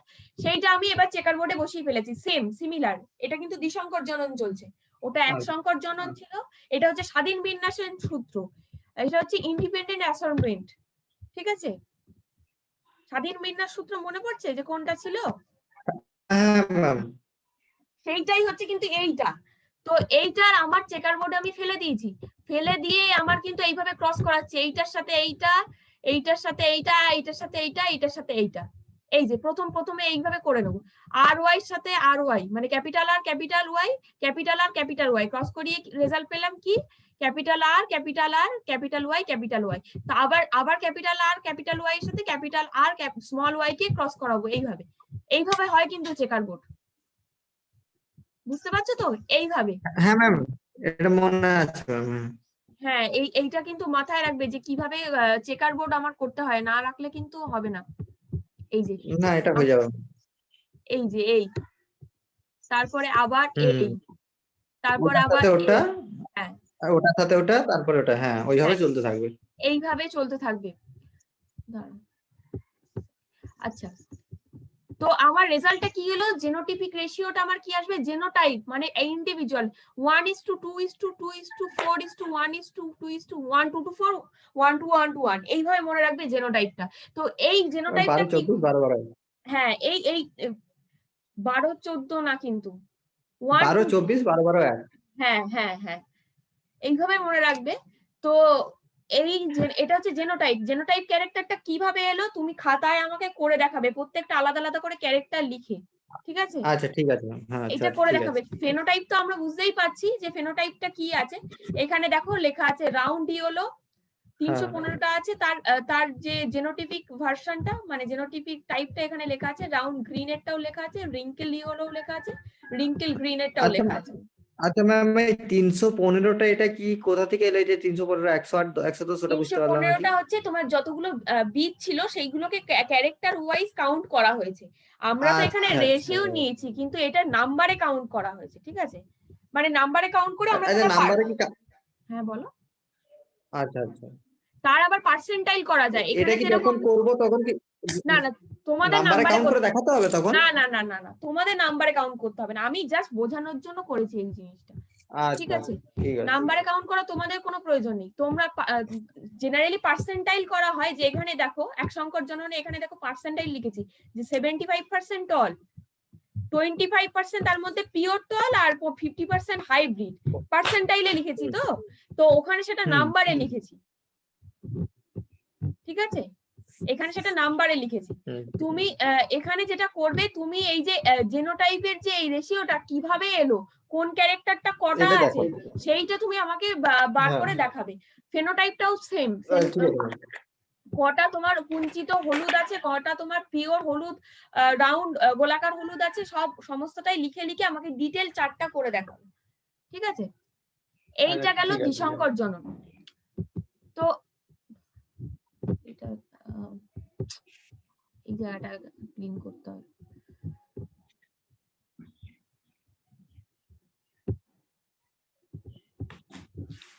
দাঁড়া এক সেকেন্ড।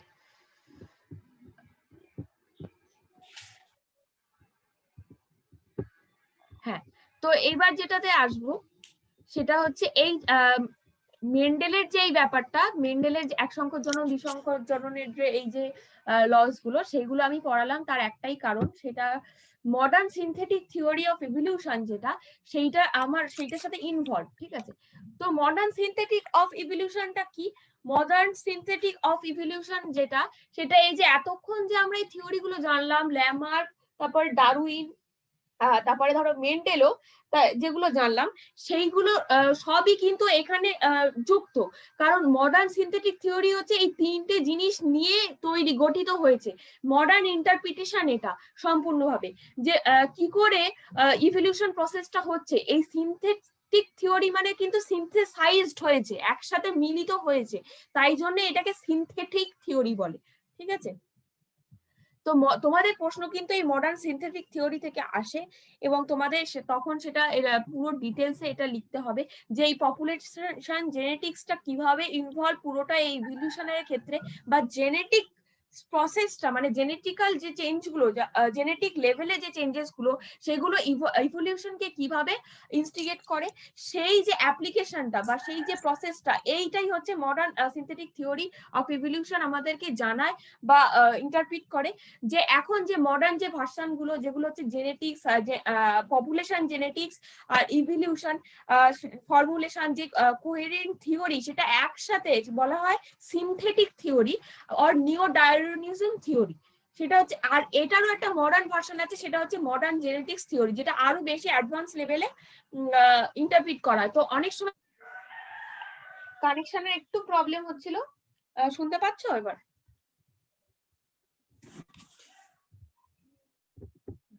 হ্যাঁ ম্যাম, শোনা যাচ্ছে। হ্যাঁ, তো সিনথেটিক থিওরি মানেটা হচ্ছে কিন্তু যেটা সিনথেসাইজড হয়ে যাচ্ছে, মানে ল্যামার্কও আছে আমার তার মধ্যে আমার ডারউইনও আছে, আর মেন্ডেলও আসছে, কারণ মেন্ডেল আমাদের এই ইনহেরিটেন্স প্যাটার্নটাকে আমাদের অনেকটা জানিয়েছিল কি করে ওয়ান জেনারেশন টু আরেকটা জেনারেশনে একটা ক্যারেক্টার চলে যাচ্ছে বা গ্যামেটের মধ্যে চলে যাচ্ছে। এই যে এক সংকর জনন, এই যে দ্বিসংকর জনন, এগুলো আমরা জানছি। কেন জানছি? কারণ তাদের মধ্যে ক্যারেক্টার ইনহেরিটেন্স প্যাটার্নটা স্পষ্ট দেওয়া আছে, তাই জন্যই আমরা কিন্তু জানতে পাচ্ছি।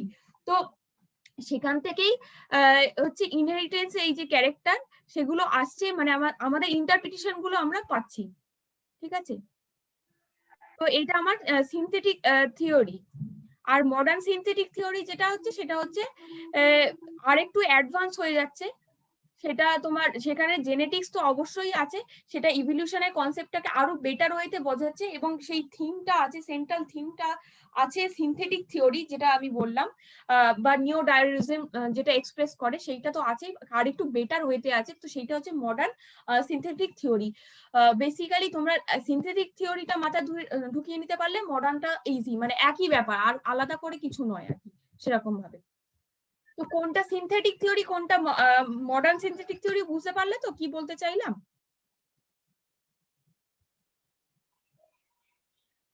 হ্যাঁ ম্যাম, বুঝতে পারছি ম্যাম। মানে এটা একটু মাথায় রাখবার চেষ্টা করো, কোয়েশ্চেন কিন্তু ওরকম ভাবেই আসবে, মানে মডার্ন সিনথেটিক থিওরি কি আর সিনথেটিক থিওরি কি। সিনথেটিক থিওরি মানে নিও ডারউইনিজম। নিও ডারউইনিজম কি? ডারউইনের মতবাদটা রেখে আরেকটু অ্যাডভান্সমেন্ট যেটা, সেটা হচ্ছে নিও ডারউইনিজম। তো নিও ডারউইনিজমের মধ্যে মানে সেটাকেই সিনথেটিক থিওরি বলা হচ্ছে, কারণ অনেকগুলো থিওরি সেখানে সিনথেসাইজড হয়ে যাচ্ছে, একসাথে হয়ে যাচ্ছে, সেই জন্যই বলা হচ্ছে। আর সেটারই অ্যাডভান্স হচ্ছে modern synthetic theory. New Darwinism ওটা আলাদা, আর মডার্ন থিওরি হচ্ছে ওটা ওটা এক জিনিস নাকি? আর মডার্ন সিনথেটিক। সিনথেটিক থিওরি আর নিও ডারউইনিজমটা একই জিনিস, এই লাইনটা দেখো, আচ্ছা আচ্ছা একই জিনিস, অর দিয়ে লেখা আছে। আর আচ্ছা এইটারই নিও ডারউইনিজমটাকে আরেকটু বেটার ওয়েতে এক্সপ্লেন করছে, সেইটাই হচ্ছে মডার্ন সিনথেটিক থিওরি বলা যেতে পারে। আচ্ছা। ঠিক আছে, আচ্ছা। মডার্ন সিনথেটিক থিওরিতে যেটা হচ্ছে আর কি, যে আমরা এই যে জেনেটিক মিউটেশন বা changes in chromosome structure, number, genetic combination, natural selection, reproductive isolation, এইগুলো হচ্ছে রিকগনাইজ করা যাচ্ছে এই ইভলিউশনের প্রসেস হিসাবে। এইগুলোকে আমরা রিকগনাইজ করছি বা এমফাসাইজ করছি এইগুলোর উপর বেশি। এই প্রত্যেকটা টার্ম কিন্তু ইভলিউশনকে আমার মানে বেটার করতে সাহায্য করে, বা ইভলিউশন ঘটাতে কিন্তু সাহায্য করে।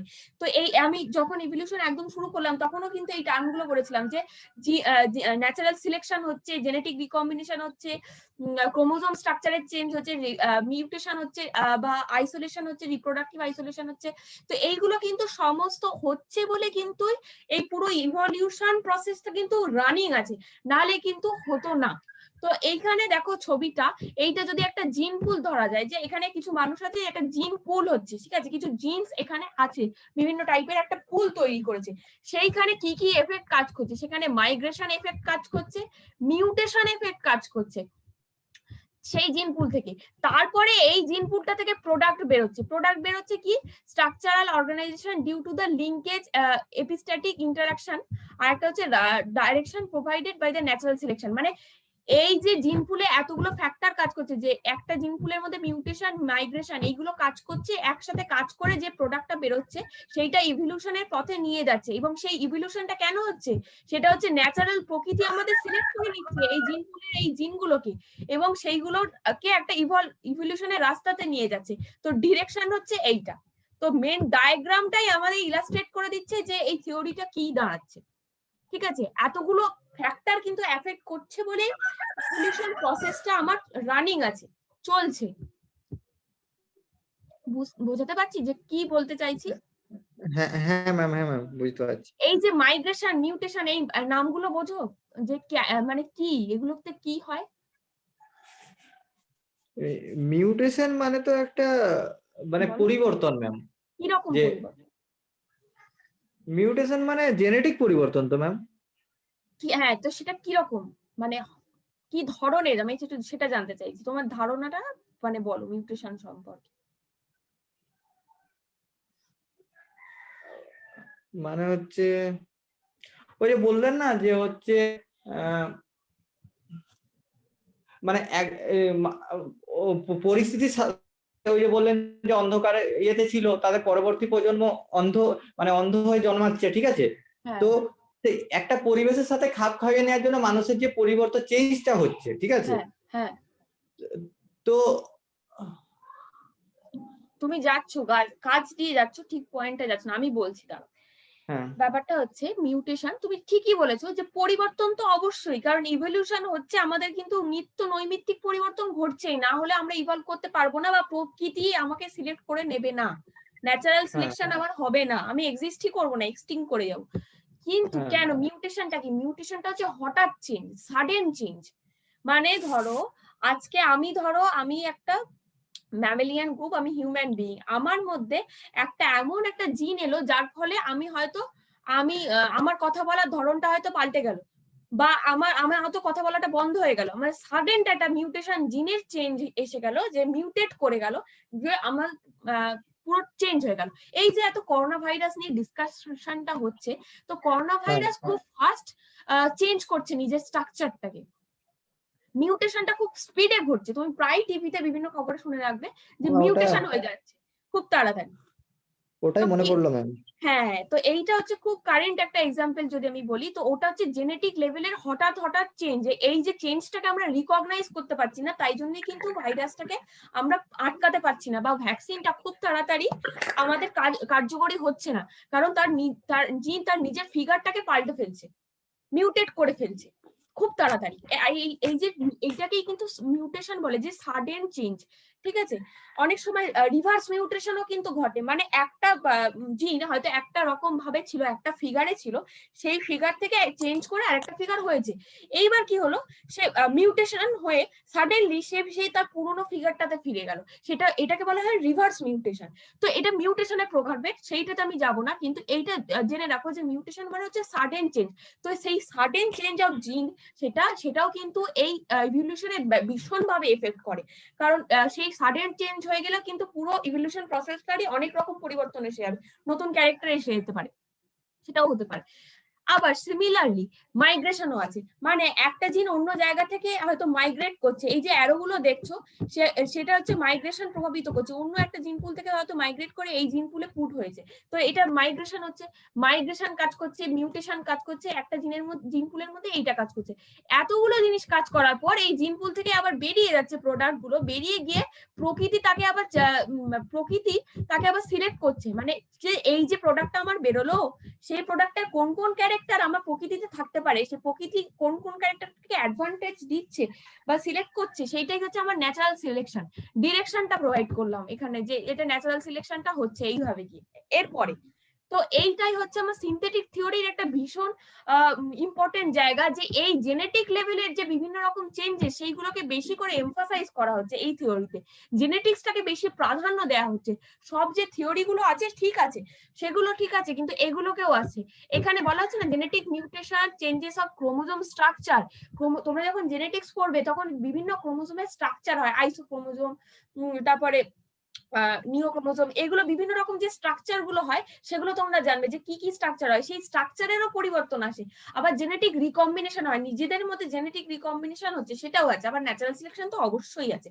আবার রিপ্রোডাক্টিভ আইসোলেশন, সেইটাও কিন্তু আছে, মানে রিপ্রোডাকশনটা হচ্ছে কিন্তু একটা আইসোলেটেড জোনে হচ্ছে, সেই ক্ষেত্রেও কিন্তু আবার ইভলিউশনের ব্যাপারটা পাল্টে যাচ্ছে। তো এতগুলো ফ্যাক্টর কিন্তু মডার্ন সিনথেটিক থিওরিতে ইভলিউশনে রিকগনাইজ করছে, বা বেসিক টাইপ বা মানে টাইপ বা প্রসেস হিসেবে কনসিডার করা হচ্ছে। সেই জায়গা থেকেই কিন্তু মানে এতটা উন্নত এই থিওরিটা, ঠিক আছে। সবার ইন্টারপ্রিটেশন বা সবার এক্সপ্লেনেশনই কিন্তু এখানে উপস্থিত, তার সাথে এক্সট্রা যেটা হচ্ছে আমার জেনেটিক যে ক্যারেক্টারিস্টিক্স গুলো ইভলিউশনের জন্য দায়ী, সেইগুলোকে বেশি বেশি ইম্পর্টেন্স দেওয়া হচ্ছে, ঠিক আছে। তো এইটা আমার হচ্ছে ডায়াগ্রাম, এবং তার সাথে ইন্টারপ্রিটেশনটা অবশ্যই পুরো ব্যাপারটা এখানে এইগুলোই পুরো মানে এক্সপ্লেন করা আছে, যে আমি এতক্ষণ ধরে যেটা বললাম সেটা এক্সপ্লেন করা আছে। এবং যেটা যে জায়গাটা এক্সপ্লেন করা হচ্ছে যে কোন জায়গা থেকে ডারউইনের এবং মেন্ডেলের কম্বিনেশনটা নেওয়া হয়েছে, এখানে কোন পোর্শন থেকে কতটুকু নেওয়া হয়েছে সেইটা এখানে এক্সপ্লেন করা হচ্ছে, যে কোন ওই ইনহেরিট যে করছে নেক্সট জেনারেশনে যাচ্ছে একটা ক্যারেক্টার, সেটা কিভাবে যাচ্ছে সেটা জেনেটিক্স এর থ্রু এখানে বোঝানো হয়েছে। ঠিক আছে, তো সেটা কনসেপ্টটা তো ডারউইনই দিয়েছিল বা মেন্ডেলও বলছে ইনহেরিটেন্স, তো সেই জায়গাটায় তারা আগেই কনসেপ্টটা দিয়ে দিয়েছিল, কিন্তু জেনেটিক্স এর কনসেপ্টটা তখন অত পিওরলি ছিল না। এখন যেটা অনেক ভাবে আছে এবং সেটা কিভাবে আছে সেটা বেশি এক্সপ্লেন করা হচ্ছে, কিন্তু মূল সোর্সটা কিন্তু তারাই, তাদের কথাটা মাথায় রেখেই কিন্তু আমরা পরবর্তীকালে ধাপগুলো এগিয়েছি। এখানে ওই একই কথা আর্নেস্ট মেয়ার যিনি বলছেন যে modern scientific theory recombination of adaptive response, mutational limitation, natural selection, mutation, recombination, epigenetic limitation. তো অ্যাডাপটিভ রেসপন্স কি, আমরা অ্যাডাপ্ট করছি, অ্যাডাপ্টেশনটাও কিন্তু এখানে একটা ফ্যাক্টর, ইভলিউশনে অ্যাডাপ্টেশন ও অভিযোজন এটাও কিন্তু একটা বিশাল বড় ফ্যাক্টর, আমরা পরিবেশের সাথে কিভাবে রেসপন্স করছি। ইউটিউবে একটা ভিডিও আমি অ্যাডাপ্টেশনের উপর দিয়েছিলাম, পারলে দেখে নিও, চ্যানেলে আছে, যে অ্যাডাপ্টেশনটা কি এবং অ্যাডাপ্টেশনের সাথে আমরা কিভাবে রেসপন্স করি। তো অ্যাডাপ্টেশনের ওই রেসপন্স গুলো কিন্তু ইভলিউশনকে খুব ভীষণভাবে মানে এমফাসাইজ করে বা ইনফ্লুয়েন্স করে। ঠিক আছে, তো মিউটেশন কি জিনিস সেটাও বললাম, মিউটেশনাল একটা লিমিটেশনসও থাকে, যে মিউটেশনের উপরেও কিন্তু একটা ন্যাচারাল সিলেকশন ডিপেন্ড করছে, এইগুলো সব কিন্তু সবকিছুর উপর ডিপেন্ডেন্ট এই জেনেটিক্স এর এই পুরো ব্যাপারটা, আর সেইটা এই থিওরিতে ভীষণ ইম্পর্টেন্ট একটা জায়গা। তো সব জায়গায় এইটাকে বারবার করে এমফাসাইজ করা হয়েছে, এটা একটা ব্যাপার। এগেন ওই একই ব্যাপারটাকে, এবং এবার আসলে যে মেরিটস আর ডিমেরিটস অফ সিনথেটিক থিওরি যেটা, সেইটাতে চলে আসবো, যে এখানে অনেক রকম ডিফিকাল্টিস দেখা গেছিল এভলিউশনারি স্টাডিজে। এভলিউশন তো স্টাডির খুব একটা সোজা প্রসেস না, এটা অনেক লেন্দি একটা প্রসেস আর কি, সেটাকে বিভিন্নভাবে ক্রোনোলজিক্যালি সাজানো, ইন্টারপ্রিট করা, স্পিসিস গুলোকে একটা বড় কর্মকাণ্ড বলা যেতে পারে। তো সেইটা সব জায়গায় সমানভাবে ঠিকঠাক করে হয়নি, সেখানে একটা জেনেটিক মানে মেকানিজমটাকে সঠিকভাবে সব জায়গায় এস্টাবলিশ করা যায়নি। তো সেইটা একটা ল্যাগ দেখা গেছে, যেখানে মোস্ট ইম্পর্টেন্ট কনসেপ্ট যেটা ইনহেরিটেন্স অফ ভেরিয়েবিলিটি, যেটা হচ্ছে ডারউইন দিয়েছিলেন, সেটা খুব ইম্পর্টেন্ট। সেটা হচ্ছে এগুলো হচ্ছে মেরিটস এর মধ্যে পড়ে, যে এত বড় ব্যাপারটাকে এত সিস্টেমেটিক্যালি জেনেটিক্সটাকে ঢুকিয়ে দিয়ে এত সিস্টেমেটিক্যালি করা গেছে, মানে ইভলিউশন যে প্রসেসটা হয়েছে এত লেন্দি প্রসেস, পর সবাইকে রাখা ক্রোনোলজিক্যালি, এবং সেইগুলোকে জেনেটিক্স দিয়ে ইন্টারপ্রিট করা, যে কিভাবে এলো প্রত্যেকটা ক্যারেক্টার এবং কিভাবে এই সবাই দাঁড়িয়ে আছে প্রত্যেকের জায়গায়, সেইটাকে একটা এত বড় কর্মকাণ্ডটাকে সফল করা, এবং ডারউইনের ইনহেরিটেন্স ভ্যারিয়েবিলিটি সেটা খুব ইম্পর্টেন্ট জায়গা। সেই থিওরিটা হচ্ছে মেরিট, এটা যেটা কি বলে সিনথেটিক থিওরির মেরিট, কিন্তু কিছু লিমিটেশন পয়েন্ট যেটা আছে সেটা হচ্ছে স্পেসিয়েশনের জায়গায়, স্টেজ অফ স্পেসিয়েশনের জায়গায় সেখানে একটা অ্যাটেনশন দেওয়ার প্রয়োজন, সেই জায়গাটা দরকার ছিল, সেটা একটা হয়নি। আর এটা অ্যাডাপটিভ যে স্পেশালাইজেশন আর যে সেইটাকে কিন্তু এরা প্রপারলি এক্সপ্লেন করতে পারেনি, যে অ্যাডাপ্টেশনের যে স্পেশালাইজেশন হয়ে যাচ্ছে এক একটা জায়গায়, যে এক একটা পরিবেশে এক এক রকম অ্যাডাপটিভ রেসপন্স হয়ে যাচ্ছে, সেইটার জন্য যে জেনেটিক স্পেশালাইজেশনটা যেটা হয়ে যাচ্ছে, সেই জায়গাগুলো কিন্তু খুব একটা ভালো করে এটা এক্সপ্লেন করতে পারেনি। সেটা হচ্ছে এই সিনথেটিক থিওরির ল্যাব, এটা মেরিট আর ডিমেরিট। যখন সিনথেটিক থিওরি তোমরা লিখবে, পুরো থিওরিটা লিখবে এবং তারপরে ডিমেরিট মেরিট এগুলো কিন্তু অবশ্যই এক্সপ্লেন করবে। ঠিক আছে, বোঝাতে পারলাম? হ্যাঁ ম্যাম, বোঝা গেছে।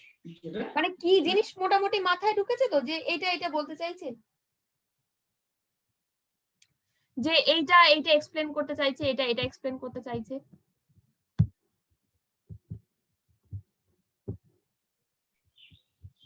হ্যাঁ হ্যাঁ ম্যাম, বোঝা গেছে ম্যাম। তো এটা ছিল তোমার থিওরিজ অফ এভলিউশন। ঠিক আছে, তো আজকে আমরা শুধু থিওরিজ অফ এভলিউশনটা পড়বো না, আমরা আর একটা জিনিসও আজকে পড়বো। অসুবিধা হচ্ছে না তো? না ম্যাম, ঠিক আছে। বলছি ম্যাম, আমাদের যে সোশ্যাল পার্টটা, হ্যাঁ হ্যাঁ, ওটা কি স্যার নেবেন না?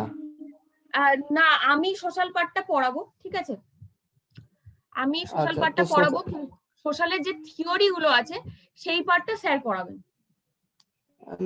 হ্যাঁ, বলছি আগে যেরকম ক্লাস হতো ওরকম হলে ভালো হয়, তাহলে পড়াটা করতে সুবিধা হতো, মানে একদিন সোশ্যালের হতো আর একদিন হচ্ছে আচ্ছা বায়োলজিক্যাল পার্ট হতো, তাহলে কি হতো, পড়াটা করার টাইমটা পাওয়া যেত বেশি। আর এটা হলে মানে আমি তো বিগিনার্স, মানে আমার তো আগে অপশনাল আমি সেভাবে পড়িনি, তো আচ্ছা মানে আচ্ছা হঠাৎ করে এত তাড়াতাড়ি করে আবার বাকি সাবজেক্ট গুলোরও প্রেশার থাকে, তো আমার পক্ষে একটু চাপ হয়ে যায় ওইভাবে, মানে দুদিন আচ্ছা মানে ছাড়াই তুমি, মানে। হ্যাঁ বলো, হ্যাঁ বলো। হ্যাঁ, দুদিন মানে তাহলে আমি 2 দিন গ্যাপ পাই, হয়তো 3 দিন গ্যাপ পাই, মানে একটা হলে কি আমি পুরো সপ্তাহটা পেতাম, তাহলে আগে যেভাবে পড়তাম আগে স্যার যেভাবে বলেছিলেন, মানে হ্যাঁ আমি ভিডিও দেখতাম, দেন আমি টেক্সট বইটা যে কোনো বাংলা বই পড়তাম, হুম তারপরে ইংলিশ বই বা নোটটা যেটা স্যার বা আপনি দিতেন সেটা পড়তাম, হুম দেন হুম। আমি আমার মতো করে একটু লিখতাম আর কি। আচ্ছা মানে দেখো আমি যেটা চাইছি কি বলতো, আমি চাইছি যে দেখো আর্কিওলজিটা তো শেষ হয়ে গেছে, অনেকটা পোর্শন শেষ হয়ে গেছে, সেটা একটা ব্যাপার। দ্বিতীয় ব্যাপারটা হচ্ছে বায়োলজির যে পোর্শনটা সেটা আমি চাইছি শেষ করে দিতে আর কি, ফেব্রুয়ারি মাসের মধ্যে শেষ করে দিতে চাইছি, কারণ খুব একটা পোর্শন নেই। তোমাকে এখন হ্যাঁ, সোশ্যালে ওটা যেটুকু পড়ানো হয়েছে, যেটুকু সোশ্যালে পড়া হয়েছে মানে ফ্যামিলি, ম্যারেজ, কিনশিপ, আর ওদিকে তোমাদের কাস্ট সিস্টেমটা বোধহয় একটু হয়েছে, তাই তো? কাস্ট সিস্টেমটা হয়েছে তো একটুখানি, স্যার পড়িয়েছিলেন। হ্যাঁ করেছেন স্যার একদিন। হ্যাঁ স্যার কাস্ট হ্যাঁ সিস্টেমটা পড়িয়েছিলেন তো। আর আমি সোশ্যালে ফ্যামিলি, ম্যারেজ, কিনশিপ পড়িয়েছি, সোশ্যালে এইগুলোই হয়েছে, তাই তো? হ্যাঁ তো ব্যাপারটা যেটা হয়েছে, আমি আর্কিওলজি পোর্শনটা যেহেতু শেষ করে দিয়েছি, আমি চাইছি একটা একটা করে পার্ট অ্যাটলিস্ট শেষ হয়ে যাক। ওই জন্যই আমি সোশ্যালটা আচ্ছা ধরিনি এখন, এই কারণেই ধরিনি। আচ্ছা। আমি হয়তো এখন একটু না বেশি মানে ক্লাস নেব, মাঝে মাঝে মাঝে মাঝে একটু বেশি ক্লাস নেব, হয়তো সপ্তাহে 2 দিন করে আমি ক্লাস নেব, ঠিক আছে? হ্যাঁ, আমি ক্লাস নেব, আমি ক্লাস নিয়ে বায়োলজিটা আমি মানে শেষ কারণ করবো। আমি তো প্রথম, আমার তো এতটা মানে। বলো বলো তোমার অসুবিধাটা বলো, আমি শুনি।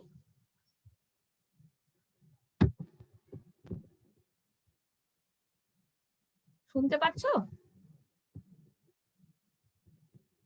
আমি অ্যাসাইনমেন্ট গুলো আস্তে আস্তে হ্যাঁ ই করো, আমি তো তোমাকে আমি চাপ ওগুলো। আমি চাপ দিচ্ছি না তোমাকে, আমি তোমাকে যেটা বললাম তুমি সেটাই ফলো করো। তুমি একটা করে অ্যাসাইনমেন্ট তুমি যেখানে শেষ করেছিলে তারপর থেকে তুমি লেখা শুরু করবে, একটা ওদিক থেকে লিখবে, আর একটা যেটা এখন পড়াচ্ছি সেটা থেকে একটা লিখবে। তুমি দুটো অ্যাসাইনমেন্টই লিখবে, আচ্ছা তোমার তার বেশি লিখবার প্রয়োজন নেই, আচ্ছা ঠিক আছে। ঠিক আছে? তুমি তার থেকে বেশি প্রেশার নেবে না, তুমি ওইটুকুই করো। আচ্ছা তুমি তোমার যেটা মানে বাকি আছে সেটা হচ্ছে তোমার আর্কিওলজিতে আর্কিওলজি শেষ হয়ে গেছে, এবার আর্কিওলজির যে অ্যাসাইনমেন্ট তুমি যেখানে শেষ করেছিলে তুমি সেখান থেকে হ্যাঁ লেখো, সেখান থেকে একটা আচ্ছা লিখবে। আর তুমি তোমার বায়োলজি থেকে আমি এখনো অ্যাসাইনমেন্ট কিন্তু দিইনি, বা সোশ্যালেও আচ্ছা যেটুকু করেছি সেখান থেকেও অ্যাসাইনমেন্ট আমি দিইনি, সেটা আমি আচ্ছা দেবো। তো আমি নতুন যে অ্যাসাইনমেন্ট দেবো সেখান থেকেও তুমি আবার লিখবে, একটা লিখবো, ঠিক আছে। একটা লিখবে, একটা ওখান থেকে একটা এখান থেকে, তাহলে কি হবে, তাহলে তোমার দুটো দিকই পড়া হচ্ছে। আচ্ছা ঠিক আছে ম্যাম। আর আমি যে ক্লাসটা করছি সেদিকেও তোমার তালটা রাখা হচ্ছে, মানে আমি এখন যে ক্লাস করাচ্ছি, এট প্রেজেন্ট যে হ্যাঁ হ্যাঁ ক্লাসটা করাচ্ছি সেই দিকেও তোমার হ্যাঁ গ্রিপটা থাকছে। তাহলে তোমার আচ্ছা পুরোনো জিনিসও তুমি ভুললে না, আবার নতুন জিনিসটাও তোমার মাথায় থাকলো। আচ্ছা ঠিক আছে ম্যাম। কম সময়ের মধ্যে মাথায় প্রেসার নেবে না, কিন্তু কাজগুলোকে গুটিয়ে নিতে হবে ধীরে ধীরে। দেখো সিলেবাস যদি তাড়াতাড়ি শেষ না করি তাহলে প্র্যাকটিস করাতে পারবো না, এটাও তো মাথায় রাখতে হবে না। সিলেবাসটা কিন্তু হিউজ। আমার বায়োলজিতে যেটুকু হ্যাঁ বাকি আছে, তুমি কিন্তু পরীক্ষা দাওনি, তুমি তোমার এখন প্রিলিমস এর চাপ আছে বলে আমি কিছু বলছি না, কিন্তু পরীক্ষাটা না দিলে কিন্তু আসল বোঝা যায় না যে প্র্যাকটিসটা মানে কোন পর্যায়ে আমার দাঁড়িয়ে আছে। শুধু পড়লেই হবে না, আমাকে সেটা ডেলিভারও করতে হবে। না ম্যাম, একটা কারণ প্রিলিমসে তো কোনো ভরসা নেই, আমি যেটা বলছি, আমি একটা চ্যাপ্টারে যখন আমার পুরো অ্যাসাইনমেন্টটা শেষ হয়ে যাবে, হ্যাঁ দেন হ্যাঁ। আপনি আমাকে একটা চ্যাপ্টারের উপর পরীক্ষা নেবেন। একটা চ্যাপ্টারের উপর আমি চাইছি ওরকম ছোট পরীক্ষা না, আমি একটু বড় পরীক্ষা নিতে চাইছি। মানে ধরো তুমি যদি না ম্যাম আর্কিওলজিতে, দেখুন, আমি তো এমন একটা জায়গায় আছি যেখানে আমার পক্ষে এতটা করে পরীক্ষা দেওয়া এখন আমার পক্ষে খুবই চাপের জিনিস হবে, তো আচ্ছা আমি তাহলে তুমি চাইছি। চ্যাপ্টার ওয়াইজ দিতে চাইছো তাই তো? হ্যাঁ, আমি কনফিডেন্সটা গেইন করতে চাইছি প্রথমে, দেন আমি। আচ্ছা আচ্ছা আচ্ছা, বেশ বেশ, আমি বুঝতে পেরেছি। তাহলে ঠিক আছে, তাহলে তুমি ইয়ে করো, আর্কিওলজির কিছুটা পোর্শন তুমি শেষ করো, অ্যাসাইনমেন্ট হ্যাঁ দিয়ে হ্যাঁ লিখে, তারপর ঠিক হ্যাঁ যতটুকু কোশ্চেন তুমি শেষ করলে তুমি আমাকে বলবে যে আমি এত দূরটা শেষ করেছি, ঠিক হ্যাঁ আছে? তারপর আমাকে বলো, তাহলে আমি তোমার সেই উইকে তোমাকে ধরো একটা ছোট পরীক্ষা নিয়ে নিলাম বা একটা হ্যাঁ সপ্তাহ হ্যাঁ সময় হ্যাঁ দিলাম, যে বললাম যে অমুক তারিখে আমি তোমার পরীক্ষাটা নেবো, আমি কোয়েশ্চেনটা পাঠিয়ে দেবো, এত সময়ের মধ্যে লিখে তুমি আমাকে পাঠাবে আনসারটা, হ্যাঁ ম্যাম, ঠিক ওটা আছে? ভালো হয়। এইটাই হ্যাঁ তুমি করো, তাহলে সেটাই তোমার জন্য হ্যাঁ বেস্ট হবে। আর পড়াটা ওটা আমি ভালো। যেভাবে বললাম যে ঠিক সেভাবে করো, তুমি একটা এদিক থেকেও করো একটা ওদিক থেকেও করো, তাহলে আমার তোমার দুদিকে ব্যালেন্সটা থাকবে, তুমি খেইটা হারাবে না, আচ্ছা ঠিক আছে ম্যাম। ঠিক আছে? রিভিশনটাও হতে থাকবে আর কি, কিন্তু হ্যাঁ ঠিক আছে। অল্প অল্প করে হলেও পড়াটা রোজের পড়াটা রোজ পড়ে ফেলো। তুমি যদি আচ্ছা সপ্তাহে ঠিক আছে। দুদিনও টাইম দাও হুম অ্যানথ্রোপোলজির পিছনে, তাহলে সেই দুদিন তুমি ভাগ ভাগ করে দাও, একদিন পুরোই আর্কিওলজিতে দাও, আর একদিন পুরোই ধরো বায়োলজিতে দাও, আচ্ছা ঠিক বা আছে। সোশ্যালে দাও, যেটাই পড়ছো সেই দিন সেই টাইমটা শুধু সেটাতেই দাও, অন্য কিছু লিখো না, অ্যাসাইনমেন্ট সেইটারই করো, আচ্ছা ঠিক ঠিক আছে? আছে ম্যাম। হুম তো আজকে যেটা করাচ্ছি, আজকে ইভলিউশনের থিওরি গুলো আমি পড়িয়ে দিয়েছি, এইবার একটা ছোট্ট জিনিস আজকে পড়িয়ে দেবো, সেটা হচ্ছে স্কাল। মানে তোমাদের মেন জায়গাটা ইভলিউশনের থিওরি থেকে তোমাদের যেটা মূলত আসে সেটা হচ্ছে ওই যে মডার্ন সিনথেটিক থিওরি বা সিনথেসিস থিওরি বা নিও ডারউইনিজম, সেই জায়গা থেকে আসবে। হয় মডার্ন সিনথেটিক থিওরি আসবে বা নিও ডারউইনিজম ওইটা আসবে, শুধু ডারউইনিজম বা ল্যামার্কিজম বা মেন্ডেলিজম এইসব কিন্তু খুব একটা আসে না, ঠিক আছে? থিওরির দিক থেকে ওইটা আসবে, তো ওইটা মাথায় রাখবে। আর তার মেন যে জিনিসটা আসে যে ইভলিউশনের ফলে ইরেক্ট পশ্চার যে ম্যান যেটা গেইন করেছিল, তার ফলে ম্যানের যে ফিজিক্যাল যে বা অ্যানাটমিক্যাল যে চেঞ্জেস গুলো হয়েছিল, সেইগুলো কি কি, মানে সেই চেঞ্জেস গুলো কোথায়। তো সেই চেঞ্জেস গুলো যদি আমরা দেখি, সেইটা আমরা প্রথমেই যেটা দেখবো ইরেক্ট পশ্চার। ইরেক্ট পশ্চার মানে কি সেটা জানো? ইরেক্ট পশ্চার জিনিসটা কি? এবার মানে সিদ্ধারা ওই নিচের পোর্শনটা যেটা বলছেন? না, ইরেক্ট পশ্চার, পশ্চার মানে হাঁট, মানে আমি পশ্চার মানে আমার চলছি, আমি হাঁটছি। ইরেক্ট মানে আমি সোজা হয়ে দাঁড়িয়ে ও আচ্ছা আচ্ছা আচ্ছা। আমি যে হ্যাঁ হাঁটছি। হ্যাঁ হ্যাঁ হিউম্যানের মধ্যে তো এই ক্যারেক্টারটা আছে, হিউম্যান যে সোজা হয়ে দাঁড়িয়ে হাঁটতে পারে, চলতে পারে, দৌড়তে পারে, দু পায়ে দাঁড়িয়ে থাকতে পারে দীর্ঘক্ষণ। তো এই যে হ্যাঁ এটাকে ইরেক্ট পশ্চার বলা হয়। তো এই যে ইরেক্ট পশ্চার ইভলিউশনের ফলেই কিন্তু মানুষ ধীরে ধীরে তার পুরুষ থেকে ধীরে ধীরে ধীরে ধীরে গিয়ে এই দু পায়ে আজ দাঁড়িয়ে আছে। তো এই যে দু পায়ে দাঁড়ানোর যে পুরো প্রসেসটা ইভলিউশনের ফলে আমরা অবজার্ভ করতে পারি, তাই তো? হ্যাঁ এই যে এত কিছু অস্ট্রালোপিথেকাস পড়ে এসেছি আমরা, নিয়ানদারথাল পড়ে এসেছি, ক্রোম্যাগনা হ্যান ত্যান, তারপরে তোমার হোমো হ্যাবিলিস, এইসব এত যে হোমো ইরেক্টাস, এইগুলো এত কিছু যে পড়ে এসেছি, তা সেইগুলো তো ইভলিউশনের সব এক একটা মাইলস্টোন আমি বলতে পারি, তাই না? হ্যাঁ বুঝতে পারছো তো আমি কি বলতে চাইছি? হ্যাঁ হ্যাঁ ম্যাম, হ্যাঁ ম্যাম বোঝা যাচ্ছে। রিলেট করতে পারছো তো যে জিনিসটা কি, হ্যাঁ মানে হ্যাঁ ইভলিউশন হ্যাঁ আমরা কেন পড়ছি, কি কারণে পড়ছি। তো হ্যাঁ ম্যাম ব্যাপারটা, বোঝা যাচ্ছে। হ্যাঁ, তো এইবার যেটা ব্যাপারটা দাঁড়াচ্ছে, তো এই যে দুপায়ে আমার দাঁড়ানো, দুপায়ে দাঁড়াতে গিয়ে তো আমার তো একটা বিশাল চেঞ্জেস এসছে আমার মধ্যে, মানে মানুষের দৈহিক পরিবর্তন বা অ্যানাটমিক্যাল চেঞ্জেস তো একটা হিউজ এসছে।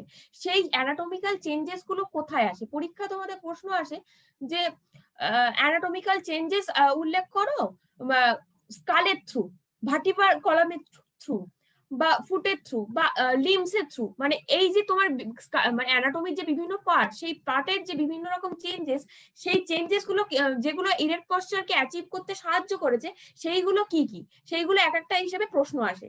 আমি যে কোয়েশ্চেন গুলো পাঠিয়েছিলাম 10 ইয়ার্সে, সেইটা একটু ফলো করবে ইভলিউশনের জায়গাটায়, তাহলে কিন্তু বুঝতে পারবে যে আমি কোন কথাটা বলতে চাইছি, ঠিক আছে ম্যাম। ঠিক আছে? কোয়েশ্চেন, হ্যাঁ কোন একটা টপিক যখন পড়ছো না, তখন কিন্তু সেই টপিক রিলেটেড কোয়েশ্চেন গুলো কিন্তু একটু ফলো করার চেষ্টা করবে, যে কোয়েশ্চেন গুলো আমি পাঠিয়ে দিয়েছি 10 ইয়ার্স এর, যে এই আর জায়গা থেকে, এই সেকশন থেকে, আমার প্রত্যেকটা সেকশন আলাদা করা আছে ওখানে, এই সেকশন থেকে এই প্রশ্নগুলো এসেছিল, এই জায়গা থেকে প্রশ্নগুলো এসেছিল। আচ্ছা ঠিক আছে। ঠিক আছে, দাঁড়াও এক সেকেন্ড,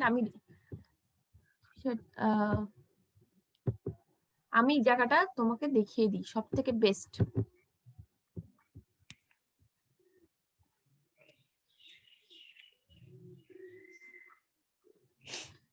এই দেখো, এই যে আমি 10 ইয়ার্স খুলেছি, ঠিক আছে? হুম 10 ইয়ার্সে আর্কিওলজি আমরা শেষ করেছি, এখানে দেখো প্যালিও অ্যানথ্রোপোলজি বলে আলাদা সেকশন করা আছে, ঠিক আছে? তো হ্যাঁ। প্যালিও অ্যানথ্রোপোলজিতে আমরা যে যে জিনিসগুলো পড়েছি সেই জিনিসগুলো যখন তুমি পড়বে তখন এই সেকশন থেকে চেক আউট করবে যে কি কি কোয়েশ্চেন্স আসে, আচ্ছা ঠিক আছে? সিমিলারলি আমি এরকম প্রত্যেকটা আলাদা আলাদা সেকশন করা আছে। এইবার আমরা চলে যাচ্ছি বায়োলজির পোর্শনটাতে। প্রাইমেটস পড়া হয়ে গেছে, আমরা এই ইভলিউশনের জায়গাটাতে আছি আজকে, তাই তো? হ্যাঁ তো ইভলিউশনের থিওরি গুলো পড়েছি। হ্যাঁ ম্যাম। তো থিওরি গুলো পড়া, এই দেখো modern synthetic theory of human evolution, define evolution, তারপর discuss briefly modern synthetic theory of evolution, এখানে আছে। এইখানে দেখো ইভলিউশনারি চেঞ্জেস অকার, পেলভিক কাডেলের কি চেঞ্জ এসেছে, হাইন্ড লিমের কি চেঞ্জেস এসেছে সেইটা এখানে দেওয়া আছে। তো এইগুলো এই দেখো এখানে দেখো দেওয়া আছে skull reference, discuss the evolutionary biology with the special reference to skull or vertebral column. হয় স্কাল কে ইন্টারপ্রিট করো নালে ভার্টিব্রাল কলাম কে ইন্টারপ্রিট করো, যে কোনো একটা। তো এই ধরনের কোয়েশ্চেন্স কিন্তু আসে। এখানে দেখো Darwin theory of organic evolution দেওয়া আছে, biology with reference to skull context of human evolution. স্কালটা কিন্তু ভীষণ ইম্পর্টেন্ট, স্কালের চেঞ্জেস, এটা কিন্তু এই চেঞ্জেস অফ স্কাল একই জিনিস বারবার এসছে, রিপিট হয়েছে ওটা। রিপিট হয়েছে। তো এই হচ্ছে আমার ইভলিউশনের টপিক। আগের টপিকটা যেটা ছিল বায়োলজিতে সেটা হচ্ছে আমার প্রাইমেটস ছিল। প্রাইমেটস এর কোশ্চেন গুলো দেখবে যে এখান থেকে কি কি কোশ্চেন আছে, আর পিডিএফটাও চেক করবে যে পিডিএফ এ আমি কি কি পোর্শনস পড়িয়েছি, আর ভিডিওটাও স্যার লিংক পাঠিয়ে দেবেন, তো দেখে নেবে। আচ্ছা ঠিক আছে। ঠিক আছে, এরপর আমরা যে জায়গাটায় চলে যাব, মানে আজকে তো আমি ইভলিউশনের জায়গাটা পড়াচ্ছি, ইভলিউশনের আরেকটা ক্লাস লাগবে আজকে ছাড়াও, তো সেই ক্লাসটায় তখন আমি বাকিগুলো এক্সপ্লেন করে দেবো। তো যেটাতে আসি, যে ইরেক্ট পশ্চার স্কাল, স্কালটা আমার কি কি চেঞ্জেস এসেছিল বাইপেটাল লোকোমোশনটাকে পেতে, সেইটাই আমরা জানবো। পারফেক্টলি হিউম্যানই কিন্তু বাইপেটাল, ঠিক আছে? বা হিউম্যান নিয়ারেস্ট এপ যারা, তাদের মধ্যে এই লোকোমোশন সিস্টেম গুলো দেখা যেতে চায়, বা ফসিল যে এভিডেন্সেস গুলো সেইগুলো বাইপেটালিজমটা কিভাবে অ্যাচিভ করেছিল, সেইগুলো আমি যে কথাটা বললাম যে ইভলিউশনটা আমরা কেন করছি, আমরা এই যে বিভিন্ন রকম যে ফসিল এভিডেন্সেস গুলো সেগুলো পাচ্ছি, এবং সেগুলো পেয়ে তারপর ধীরে ধীরে সেগুলোকে কম্পেয়ার করে করে দেখছি পরপর কি করে মানুষ দু পায়ে দাঁড়াতে শিখলো। সেই হাত মানে নাকেল ওয়াকিং করতো, নাকেল ওয়াকিং সে বলেছিলাম, মনে আছে প্রাইমারি যখন পড়িয়েছিলাম, খেয়াল আছে বিষয়টা? ম্যাম আরেকবার বলুন। দেখো যখন ধরো শিম্পাঞ্জি, ঠিক আছে, শিম্পাঞ্জি নাকেল দিয়ে ওয়াক করছে, নাকেল হাতের যে উপরিপৃষ্ঠ সেইটাকে এরকম বেন্ড করে হাঁটছে, যে নাকেল ওয়াক করছে। তারা তো 4 পায়ে লিটারালি হাঁটছে, আমি ধরে নিচ্ছি আর কি, 4 পায়ে হাঁটছে, 2 পায়ে হাঁটছে না, বাইপেডাল হচ্ছে না, তাই তো?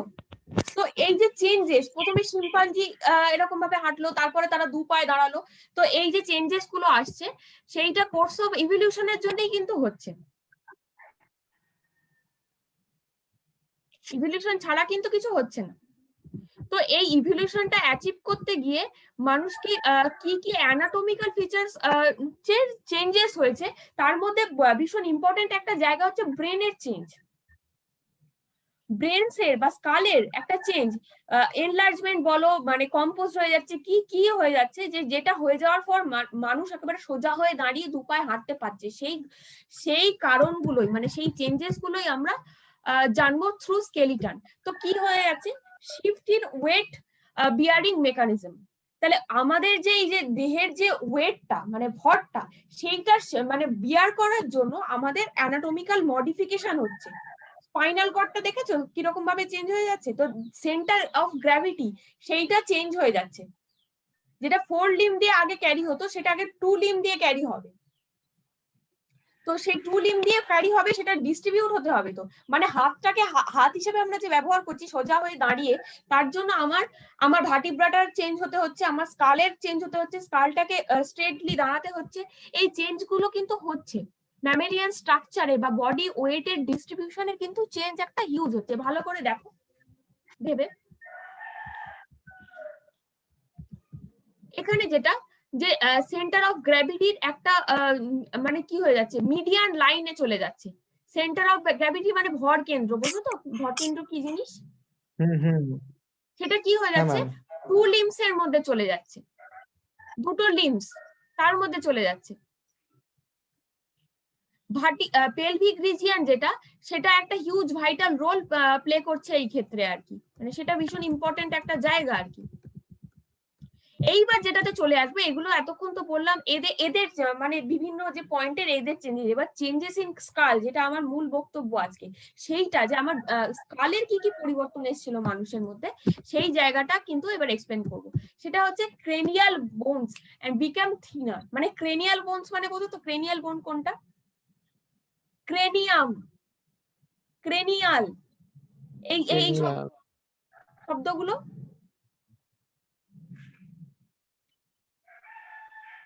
বুঝতে পারছো কি বলতে চাইছি আমি? হ্যাঁ ম্যাম, কি নামটা মানে হচ্ছে বুঝতে পারছি না কোনখানের, এটাকে বোঝাচ্ছে আর কি। আমি বলছি দাঁড়াও, স্কালের ছবিটা এই মুহূর্তে আমার কাছে নেই। এই যে ক্রেনিয়াম কোষে, এই যে পুরো পুরো আমি স্কালটা প্রপারলি এখানে আঁকতেও পারছি না, যে ক্রেনিয়াম বোনস মানে যে ক্রেনিয়াল পার্টটা যেটা, আচ্ছা আচ্ছা থিনার, মানে ওই যে স্কাল বোন যেটা যদি বলা যায়, স্কাল বোনটাকে মানে তুমি ক্রেনিয়াল বোন, তুমি একটা কাজ করবে, তো তোমাকে আমি একটা কাজ দিলাম, তুমি একটা স্কাল মানে গুগলে সার্চ করবে স্কাল, শুধু স্কাল, হিউম্যান স্কাল, একটা দেখবে যে কোনটা ক্রেনিয়াম বোন, কোনটা তোমার আচ্ছা ফোরহেড বোনস বা টেম্পোরাল বোন, কোনটা ম্যাস্টয়েড প্রসেস, এইগুলো এরকম পয়েন্ট করে দেওয়া থাকে ওখানে। আচ্ছা, ঠিক আছে ম্যাম। ঠিক আছে, তো সেইটা একটা খুলে দেখবে যে ঠিক কোনটাকে আছে কি ম্যাম। বলে। ঠিক আছে ম্যাম। ঠিক আছে, তো তাহলে তোমার কাছে আরো পরিষ্কার হয়ে যাবে যে আমি কোন জায়গাটার কথা বলছি। তো ক্রেনিয়াল বোনসটা মানে থিনার হয়ে যাচ্ছে। একটা সোজা ভাষায় বুঝে রাখো যে স্কাল যে বোন গুলো, সেগুলো অনেক বেশি হেভি ছিল যদি আমি কম্পেয়ার করি শিম্পাঞ্জি, গরিলা এইসবের ক্ষেত্রে, অনেক বেশি আচ্ছা হেভি ছিল, মানে ভারী ওরা অনেক। কিন্তু হিউম্যানের ক্ষেত্রে অনেক বেশি পাতলা হয়ে যাচ্ছে, থিনার হয়ে যাচ্ছে।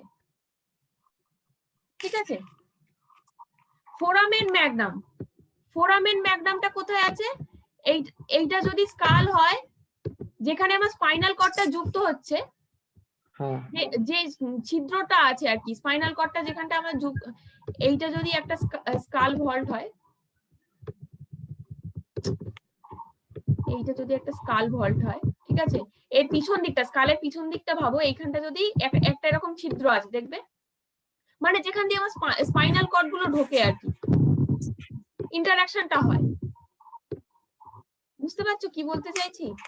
আচ্ছা তো ওইখানটা ফোরামেন ম্যাগনামটা ওইখানটা সেন্ট্রাল পজিশনে চলে যাচ্ছে, মানে স্কাল বেসে চলে যাচ্ছে। স্কালের তলার দিকটা চিন্তা করো, একটা স্কালের তলার দিক চিন্তা করো, সেইখানে যে একটা, হ্যাঁ সেখানে যে একটা ফোরামেন ম্যাগনাম আছে, আমি বলেছিলাম আগের দিন যে ফোরামেন ম্যাগনামটা কি জিনিস, সেই জায়গাটা সেখান থেকে সেটা সেন্ট্রাল পজিশনে চলে যাচ্ছে হিউম্যানের ক্ষেত্রে। তার জন্যই কিন্তু স্কালটা আমরা দু পায়ে দাঁড়াতে পারছি। তুমি পুরো স্ট্রাকচারটা বুঝতে পারছো আমি কি বলতে চাইছি? হ্যাঁ ম্যাম, ম্যাম এবার বোঝা যাচ্ছে ম্যাম। দাঁড়াও তো, আমার মনে হচ্ছে তোমার কাছে ক্লিয়ার হচ্ছে না, আমি ছবিটা খুলি। না ম্যাম, আমি বায়োলজি বইটা বের করেছি ম্যাম। বায়োলজি বইটা একটা স্কালের ছবি সামনে থাকাটা খুব দরকার, না হলে এই জিনিসগুলো বোঝাটা মুশকিল হয়ে যায়। আচ্ছা ম্যাম, বইয়ে আছে। তুমি বের করেছো, এবার ফোরামেন ম্যাগনামটা বুঝতে পারছো যে কোথায় আমি বলতে চাইছি? হ্যাঁ ম্যাম, বইয়ে আছে।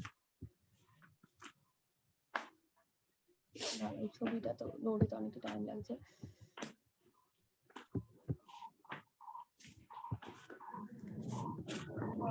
এই দেখো, এই যে এইটা যদি আমি ধরি একটা, এই যে আমার স্পাইনাল কর্ডটা যাচ্ছে, ঠিক আছে, এইটা যদি আমার স্কাল হয়, এটা ধরে নাও স্কাল। এই স্কালটা এইখানে এই যে ছিদ্রের মধ্যে দিয়ে এটা ঢুকছে, স্কালের সাথে ইন্টারঅ্যাক্ট করছে, সেই জায়গাটাকে ফোরামেন ম্যাগনাম বলে।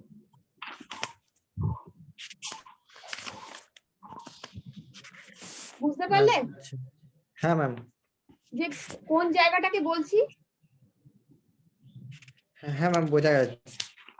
আচ্ছা, এইবার সেই তো সেটা কি হবে, এটা এই ফোরামেন ম্যাগনামটা সেন্ট্রাল পজিশনে প্লেস হয়ে যাচ্ছে। এই ছবিটা দেখো, এই ছবিটা দেখো, এই ফোরামেন ম্যাগনাম, এই জায়গাটা যদি ধরা হয় ফোরামেন ম্যাগনাম, এটা একটা সেন্ট্রাল পজিশনে চলে আসছে। অন্যদের ক্ষেত্রে কিন্তু মানে হিউম্যান ছাড়া অন্য যারা, তাদের ক্ষেত্রে কিন্তু এরকমটা হয় না। তো এই চেঞ্জেসটা এসছে বলেই কিন্তু আমরা এরকম দু পায়ে দাঁড়িয়ে থাকতে পারি। স্কালের পজিশনটা এমন হচ্ছে বলেই দু পায়ে কিন্তু দাঁড়িয়ে থাকতে পারি।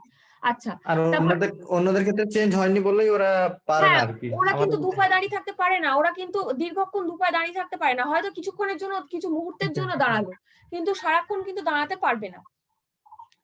তারপরে যেটা আছে temporal line have become weaker আর লোলি প্লেসড হয়ে যাচ্ছে। টেম্পোরাল লাইন কোনটা, তুমি স্কাল দেখতে হবে তোমাকে, এটা স্কাল না দেখলে বুঝতে পারবে না। যে স্কালের টেম্পোরাল লাইনটা অন্যদের ক্ষেত্রে কিন্তু অন্যরকম থাকে, আর এদের ক্ষেত্রে অনেকটা বেশি উইকার হয়ে যায়। ঠিক আছে? আচ্ছা, নিউক্লিয়াল এরিয়া যেটা থাকে অক্সিপুট, ইন দা অক্সিপুট স্কালের ক্ষেত্রে, সেইটা কিন্তু অনেক বেশি শ্রিঙ্ক করে যায়।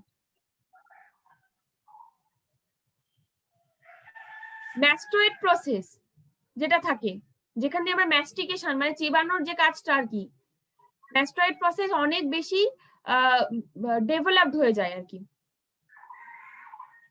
Supra orbital rises less prominent হয়ে যায় আর সেপারেট হয়ে যায়। আমাদের যে আইব্রো যে জায়গাটা, আমাদের কিন্তু ব্রো রিজেস দেখতে পাওয়া যায়, কিন্তু তার উপরে যে সুপ্রা অরবিটাল রিজেস সেটা বেশি লেস প্রোনাউন্স আর সেপারেটেড হয়ে যাচ্ছে। অন্যদের ক্ষেত্রে কিন্তু জোড়া থাকে, তুমি যদি গরিলার দেখো একটা ছবি, তাদের ক্ষেত্রে কিন্তু জোড়া থাকে। আচ্ছা, তাদের ক্ষেত্রে জোড়া থাকে, কিন্তু আমাদের ক্ষেত্রে কিন্তু সেপারেট হয়ে যাচ্ছে ব্যাপারটা, আর অনেকটা বেশি নিচের দিকে লেস প্রোনাউন্সড হয়ে যাচ্ছে। ওদের ক্ষেত্রে বেশি প্রমিনেন্ট থাকছে আর উঁচু থাকছে আর জোড়া থাকছে। একটা গরিলার মুখ চিন্তা করলে বুঝতে পারবে যে আমি কি বলতে চাইছি। আই এর জায়গাটা চিন্তা করো।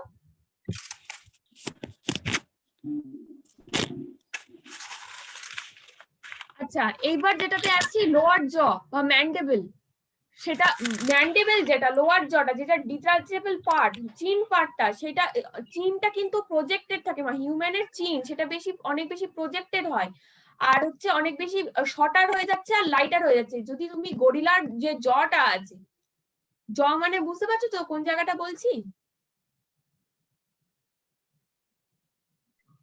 চোয়ালের জায়গাটা তো, হ্যাঁ, কোথায়? চোয়ালের জায়গাটা তো। হ্যাঁ হ্যাঁ হ্যাঁ, যে চিন পোর্শনটা, আমাদের কিন্তু চিন রিজিয়নটা বেশি প্রজেক্টেড হয়ে যাচ্ছে, আর ওইটা কিন্তু ডিটাচেবল, যেটা অনেক বেশি শর্টার আর লাইট, মানে লাইট ওয়েট হয়ে যাচ্ছে। আর কিন্তু গরিলা বা শিম্পাঞ্জি এদের ক্ষেত্রে কিন্তু অনেক বেশি ম্যাসিভ হয়, বড় হয়। ঠিক আছে? তারপরে হচ্ছে ফেস, যেটা হিউম্যানের ফেস কিন্তু অনেক বেশি শর্ট আর ভার্টিক্যাল, মানে অনেক বেশি ছোট কিন্তু অন্যান্যদের তুলনায়। অন্যান্য তুলনায় বলতে চাই এখানে শিম্পাঞ্জি, গরিলা এদের কথাই বলছি, কিন্তু এদের তুলনায় চিন্তা করো তাহলে অনেক বেশি কিন্তু শর্ট হয়ে যাচ্ছে আর ভার্টিক্যাল হয়ে যাচ্ছে। এইবার অরবিটস আর কি, অরবিটস নিয়ারলি কোয়াড্রাঙ্গুলার, মানে অরবিট অনেকটা কোয়াড্রাঙ্গুলার হয়ে যায়, মানে পুরোটা আর কি মানে তোমার কি বলবো, রেক্ট্যাঙ্গুলারও না এও না, কোয়াড্রাঙ্গুলার হয়ে যায়। অরবিট মানে আই অরবিটের কথা বলা হচ্ছে, কিন্তু সেইটার শেপটা দেখো এরকম একটা শেপ নেয়। ন্যাসাল বোনটা যেটা নাকের জায়গাটা, সেটা কিন্তু অনেক বেশি এলিভেটেড হয়ে যাচ্ছে। কন্টুর যেটা skull, contour of the skull যেটা কি অনেকটা পেন্টাগোনাল হয়ে যাচ্ছে। পার্শিয়াল আর ফ্রন্টাল এমিনেন্সটা কি ডেভেলপমেন্ট অফ পার্শিয়াল আর ফ্রন্টাল, মানে সামনের দিকটা মানে পার্শিয়াল এভিডেন্স যেটা অনেক বেশি পেন্টাগোনাল হয়ে যাচ্ছে। আচ্ছা, মানে স্কাল ভল্ট যেটা, স্কাল ভল্ট বলতে কোনটা বলো তো, তোমাকে সে আমি দেখিয়েছিলাম, এই যে এই পোর্শনটা, এই যে যেখানটা আমাদের গ্রে ম্যাটারটা থাকে, এটাকে কিন্তু স্কাল ভল্ট বলে। বুঝতে পারছো কোনটা বলতে চাইছি?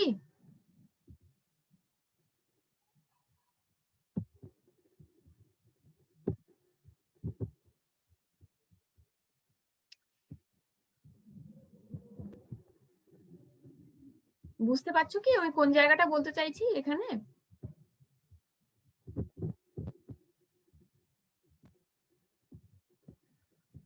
দেখো স্কাল ভলটা যেটা থাকে সেইটা অনেক বেশি হাই ভোল্টেড হয়ে যায়, ঠিক আছে, আর ভার্টিক্যাল ফেস হয় অনেকটা। আচ্ছা, তোমার কি এখানটা বুঝতে কোনো অসুবিধা হচ্ছে? আমাকে বলো সেটা। না ম্যাম, এখন আপনি যেটা বলছেন না, আমি ছবিটা দেখতে পাচ্ছি না এখন, মানে আপনার স্ক্রিনে আচ্ছা শুধু তুমি, সেই আমি আগে এটাই বলছি। হ্যাঁ না, ছবিটা আমার কাছে এই মুহূর্তে একটা স্কালের ছবি আমি বোঝাতেও পারছি না, আমার কাছে নেইও, নাহলে আমি দেখিয়ে দিতাম। একটু দাঁড়া, আমি দেখছি আমার কাছে কোনো স্কালের ছবি আছে কিনা।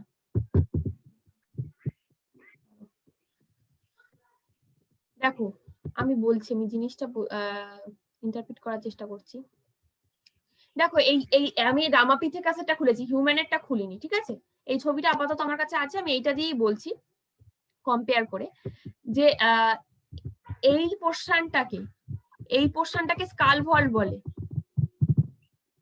এই পোর্শনটাকে বুঝতে পারছো? আচ্ছা, একটা স্কাল যদি আমি ধরি, এটাকে ভল্ট বলছে, ঠিক আছে। আরেকবার দেখান ম্যাডাম। এই যে পয়েন্ট আউট করা আছে যে পোর্শনটা, হ্যাঁ হ্যাঁ হ্যাঁ, এটাকে স্কাল ভল্ট বলছে। আচ্ছা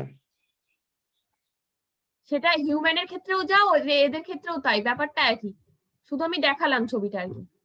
তো এইটা আচ্ছা, যেটা স্কাল ভল্ট যেটা, এটা আর এই যে পিছনের একটা পোর্শন থাকে, এই জায়গাটা থাকে ফোরামেন ম্যাগনাম, এরকম একটা জায়গায়, হ্যাঁ, ঠিক ওটা আছে। বুঝতে পেরেছিলাম।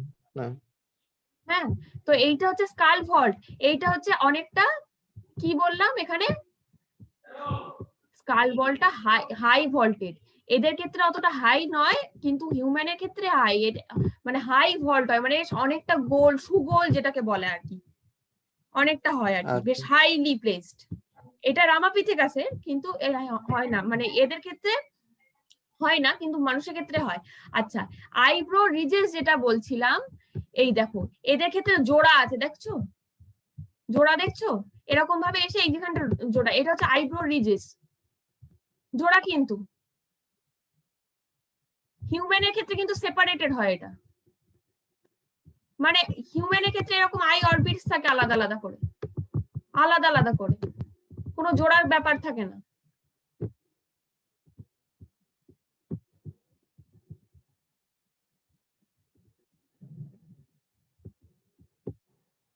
বোঝাতে পারছি আমি কি বলতে চাইছি? হ্যাঁ ম্যাম, এটা মোটামুটি বুঝতে পারছি, বুঝছেন, একটা স্কাল দিয়ে দেখলে ব্যাপারটা ক্লিয়ার হবে আর কি, তারপরে আরেকবার ভিডিওটা দেখলে ক্লিয়ার হবে আর কি।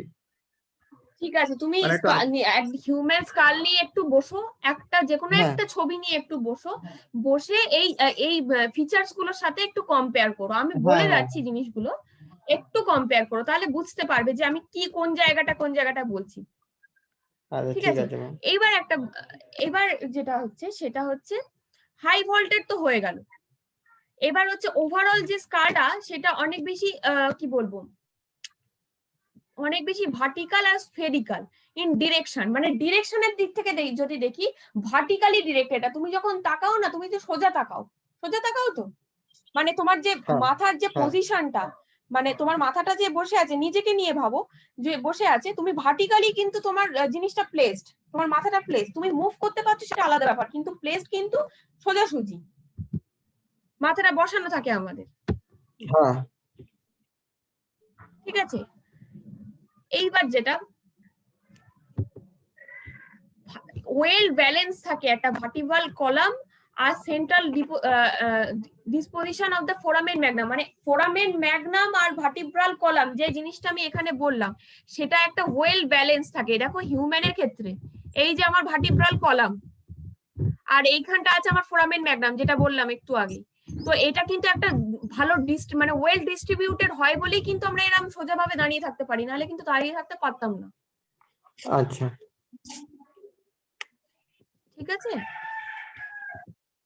আচ্ছা, এইবার হচ্ছে হ্যান্ড, এবার হচ্ছে এন্টায়ার মানে স্কেলিটন যে পোর্শনটা, মানে আমাদের যে ফেসিয়াল পোর্শন, আমাদের ফেসেও তো স্কেলিটন আছে, সেটা অনেক বেশি রিডিউসড হয়ে যায়, মানে ভার্টিক্যাল হয়ে যায় অনেকটা নেচারে। মানে আমাদের একটা মুখ চিন্তা করো, আমি নিজের মুখটাই চিন্তা করো, সেটা অনেক বেশি কিন্তু রিডিউসড।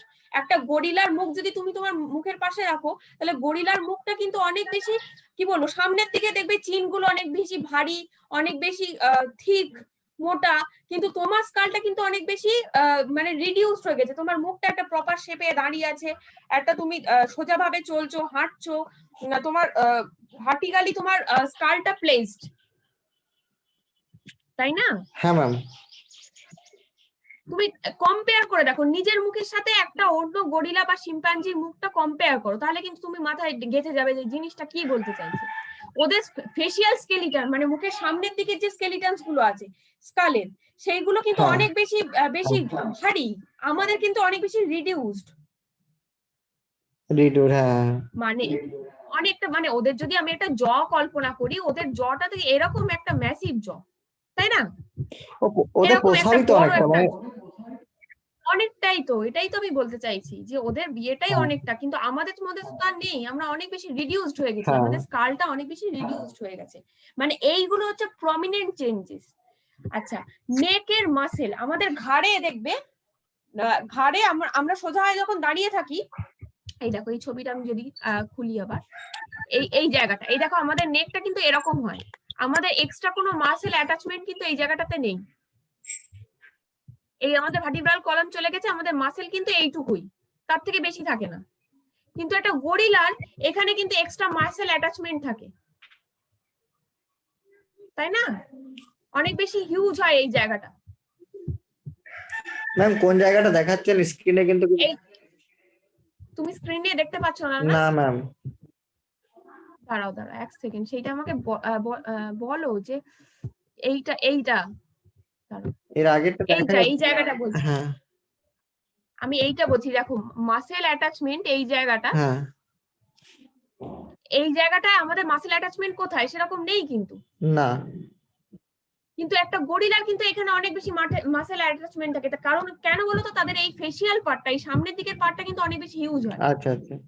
তাই জন্য এটা সোজাভাবে দাঁড় করিয়ে রাখার জন্য তাদের এই মাসেল অ্যাটাচমেন্ট এখানে অনেকটা বেশি থাকে।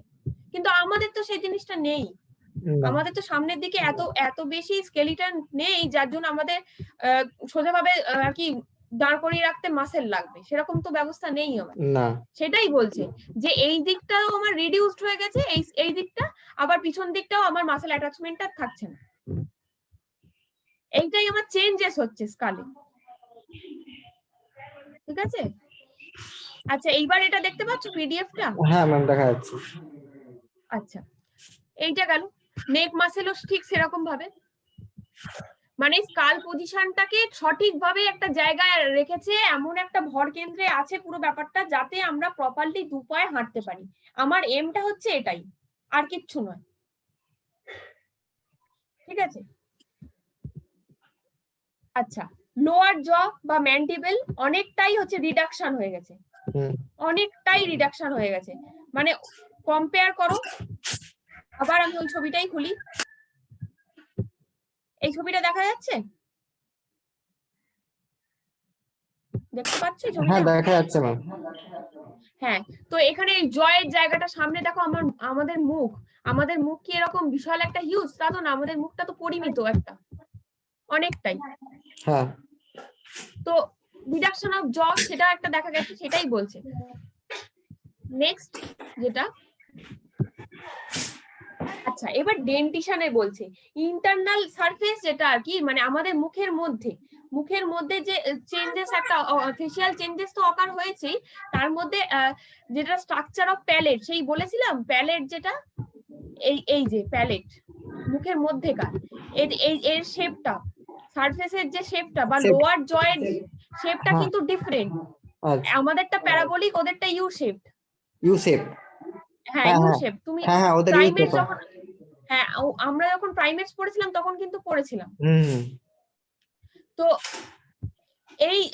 এইটা হচ্ছে মানে ইন্টারনাল স্কেলিটাল যেটা চেঞ্জেস আর কি, ভিতরের পোর্শনে, ডেন্টিশনের দিক থেকে দেখতে গেলে। আচ্ছা, মডিফিকেশন অফ ক্রেনিয়াল আর ফেসিয়াল স্কেলিটন, যেটা ভীষণভাবে ইম্পর্টেন্ট, যে ওয়েটের একটা ভীষণভাবে ট্রান্সফরমেশন করেছে, মানে একটা ওয়েল ব্যালেন্স যাতে হয়, এক্সেসিভ নেক মাসেল যাতে আমাদের না থাকে, একটা প্রপার ভার্টিক্যাল মানে কলামের থ্রু যাতে ট্রান্সমিটেড হয় আমাদের পুরো ভরটা। আমাদের এই যে এবার ছবিটা দেখা যাচ্ছে যেটা দেখাচ্ছি, হ্যাঁ ম্যাম দেখা যাচ্ছে। এই আমার ভার্টিব্রাল কলাম, এইখানে আমার স্কাল আছে। এইবার স্কালটা এমন ভাবে আমার থাকতে হবে যাতে ভার্টিব্রাল কলাম থেকে আমার পুরো ওয়েটটা ডিস্ট্রিবিউটেড হয়ে এরকম ভাবে চলে যায়, যাতে আমি প্রপারলি দাঁড়াতে পারি। তার জন্য আমার কি কি স্কালে চেঞ্জেস হয়েছে সেটাই কিন্তু আমরা এতক্ষণ ধরে পড়লাম, তাই না?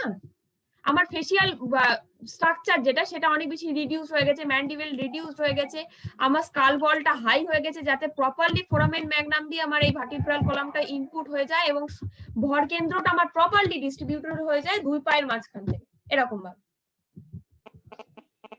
মানে এইভাবে আর কি ক্রস সেকশনালি যদি দেখি আর কি, এই যে একটা ভর সেটা এইভাবে ডিস্ট্রিবিউটেড হয়ে যাচ্ছে, মানে এইরকম ভাবে ডিস্ট্রিবিউটেড হয়ে গেলে আমরা দাঁড়াতে পারছি প্রপারলি। এখানে আমার স্কাল আছে, হ্যাঁ তাই তো? হ্যাঁ আচ্ছা, এইবার যেটা দাঁড়াচ্ছে, দাঁড়াও, কোথায় গেল? হ্যাঁ। তো এইটাই হচ্ছে মানে ফোরামেন ম্যাগনামের পজিশনটা অ্যান্টেরিয়ারলি প্লেস হচ্ছে, সামনের দিকে প্লেসড হয়ে যাচ্ছে, টুয়ার্ডস সেন্টারের দিকে প্লেস হয়ে যাচ্ছে, যাতে স্কাল বেসটা প্রপারলি বসতে পারে এবং ওয়েটটা প্রপারলি ডিস্ট্রিবিউটেড হতে পারে। এইটা হচ্ছে ভীষণ ইম্পর্টেন্ট একটা পয়েন্ট স্কালের ক্ষেত্রে। তো এইগুলোই কিন্তু মানে স্কালের চেঞ্জেস যেগুলো দেখা হিউম্যানের ক্ষেত্রে ঘটেছে ইরেক্ট পোস্চার অ্যাচিভ করতে গিয়ে, সেইগুলো হচ্ছে এইগুলো, ঠিক আছে? হাই বল্ট হয়ে যাচ্ছে, চিন থাকছে, স্কেলিটাল পোর্শনটা যেটা অনেক বেশি রিডিউসড হয়ে যাচ্ছে, জ রিডিউসড হয়ে যাচ্ছে। এইগুলো হচ্ছে মেন পয়েন্টস একদম, যেগুলো তোমাকে ইরেক্ট পশ্চারে মানে ইরেক্ট পশ্চার অ্যাচিভ করতে গিয়ে বা এভলিউশনের ফলে স্কালের যে চেঞ্জেস গুলো হিউম্যানের ক্ষেত্রে হয়েছে সেগুলো তোমাকে লিখতে হবে।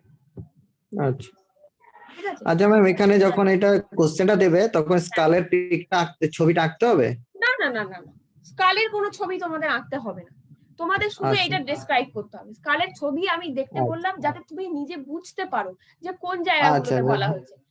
আঁকার জন্য বলিনি, তোমাদের কিছু আঁকবার কোনো প্রয়োজনই নেই এখানে।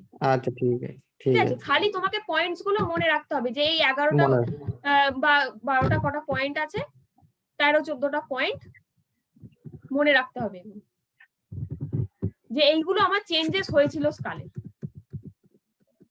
ঠিক আছে? হ্যাঁ তুমি একটা কাজ করো, আমি বুঝতে পারছি তোমার কাছে পরিষ্কার নয় সব পয়েন্ট গুলো। ম্যাম, আমি ছবিটা দেখলে আমি একটু বেশি হ্যাঁ। করে আমার ক্লিয়ার হয়ে যাবে। হ্যাঁ। আমি একবার ভিডিওটা দেখে যখন আরেকবার ছবিটা কাছে নিয়ে বসবো আমার হ্যাঁ। মানে ভালোভাবে, তখন ঠিক ক্লিয়ার হয়ে যাবে।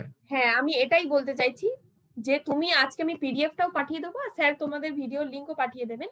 এইবার তুমি পিডিএফটা আর ছবিটা নিজের চোখের সামনে রেখে তুমি বসবে, শুধু স্কালের ছবি, অন্য কিছু না, কিন্তু অনলি স্কাল, অনলি স্কালের একটা হিউম্যান স্কালের ছবি নিয়ে বসবে যেখানে পয়েন্ট করা আছে এই জায়গাটা আমার এই জায়গাটা আমার এই, ঠিক আছে?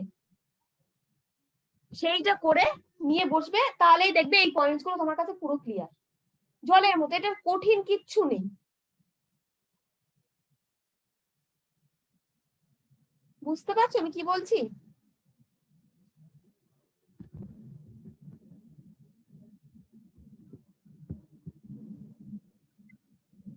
শোনা যাচ্ছে?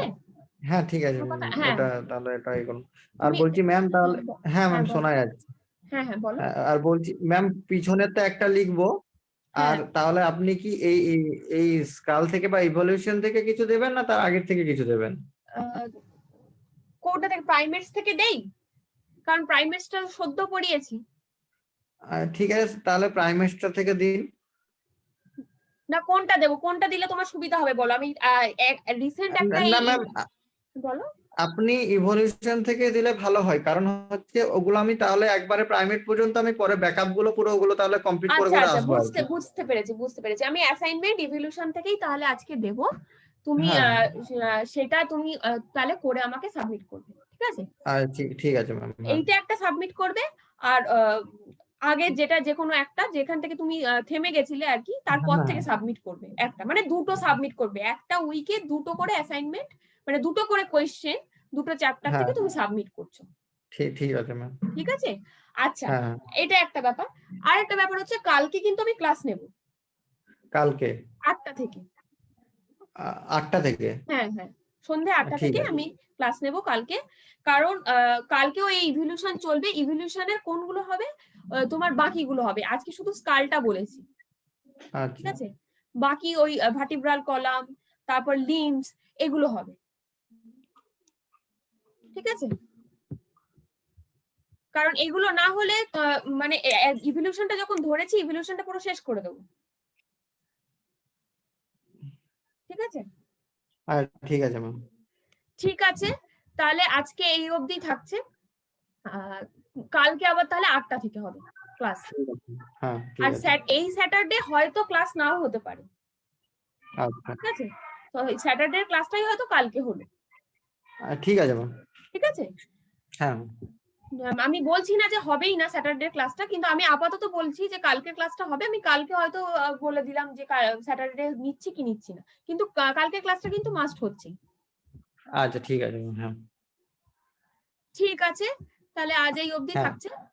আর আমি ঠিক আছে। পিডিএফ ও পাঠিয়ে দিচ্ছি আর অ্যাসাইনমেন্টসও পাঠিয়ে দিচ্ছি, আচ্ছা ঠিক আছে ম্যাম। ঠিক আছে? হ্যাঁ।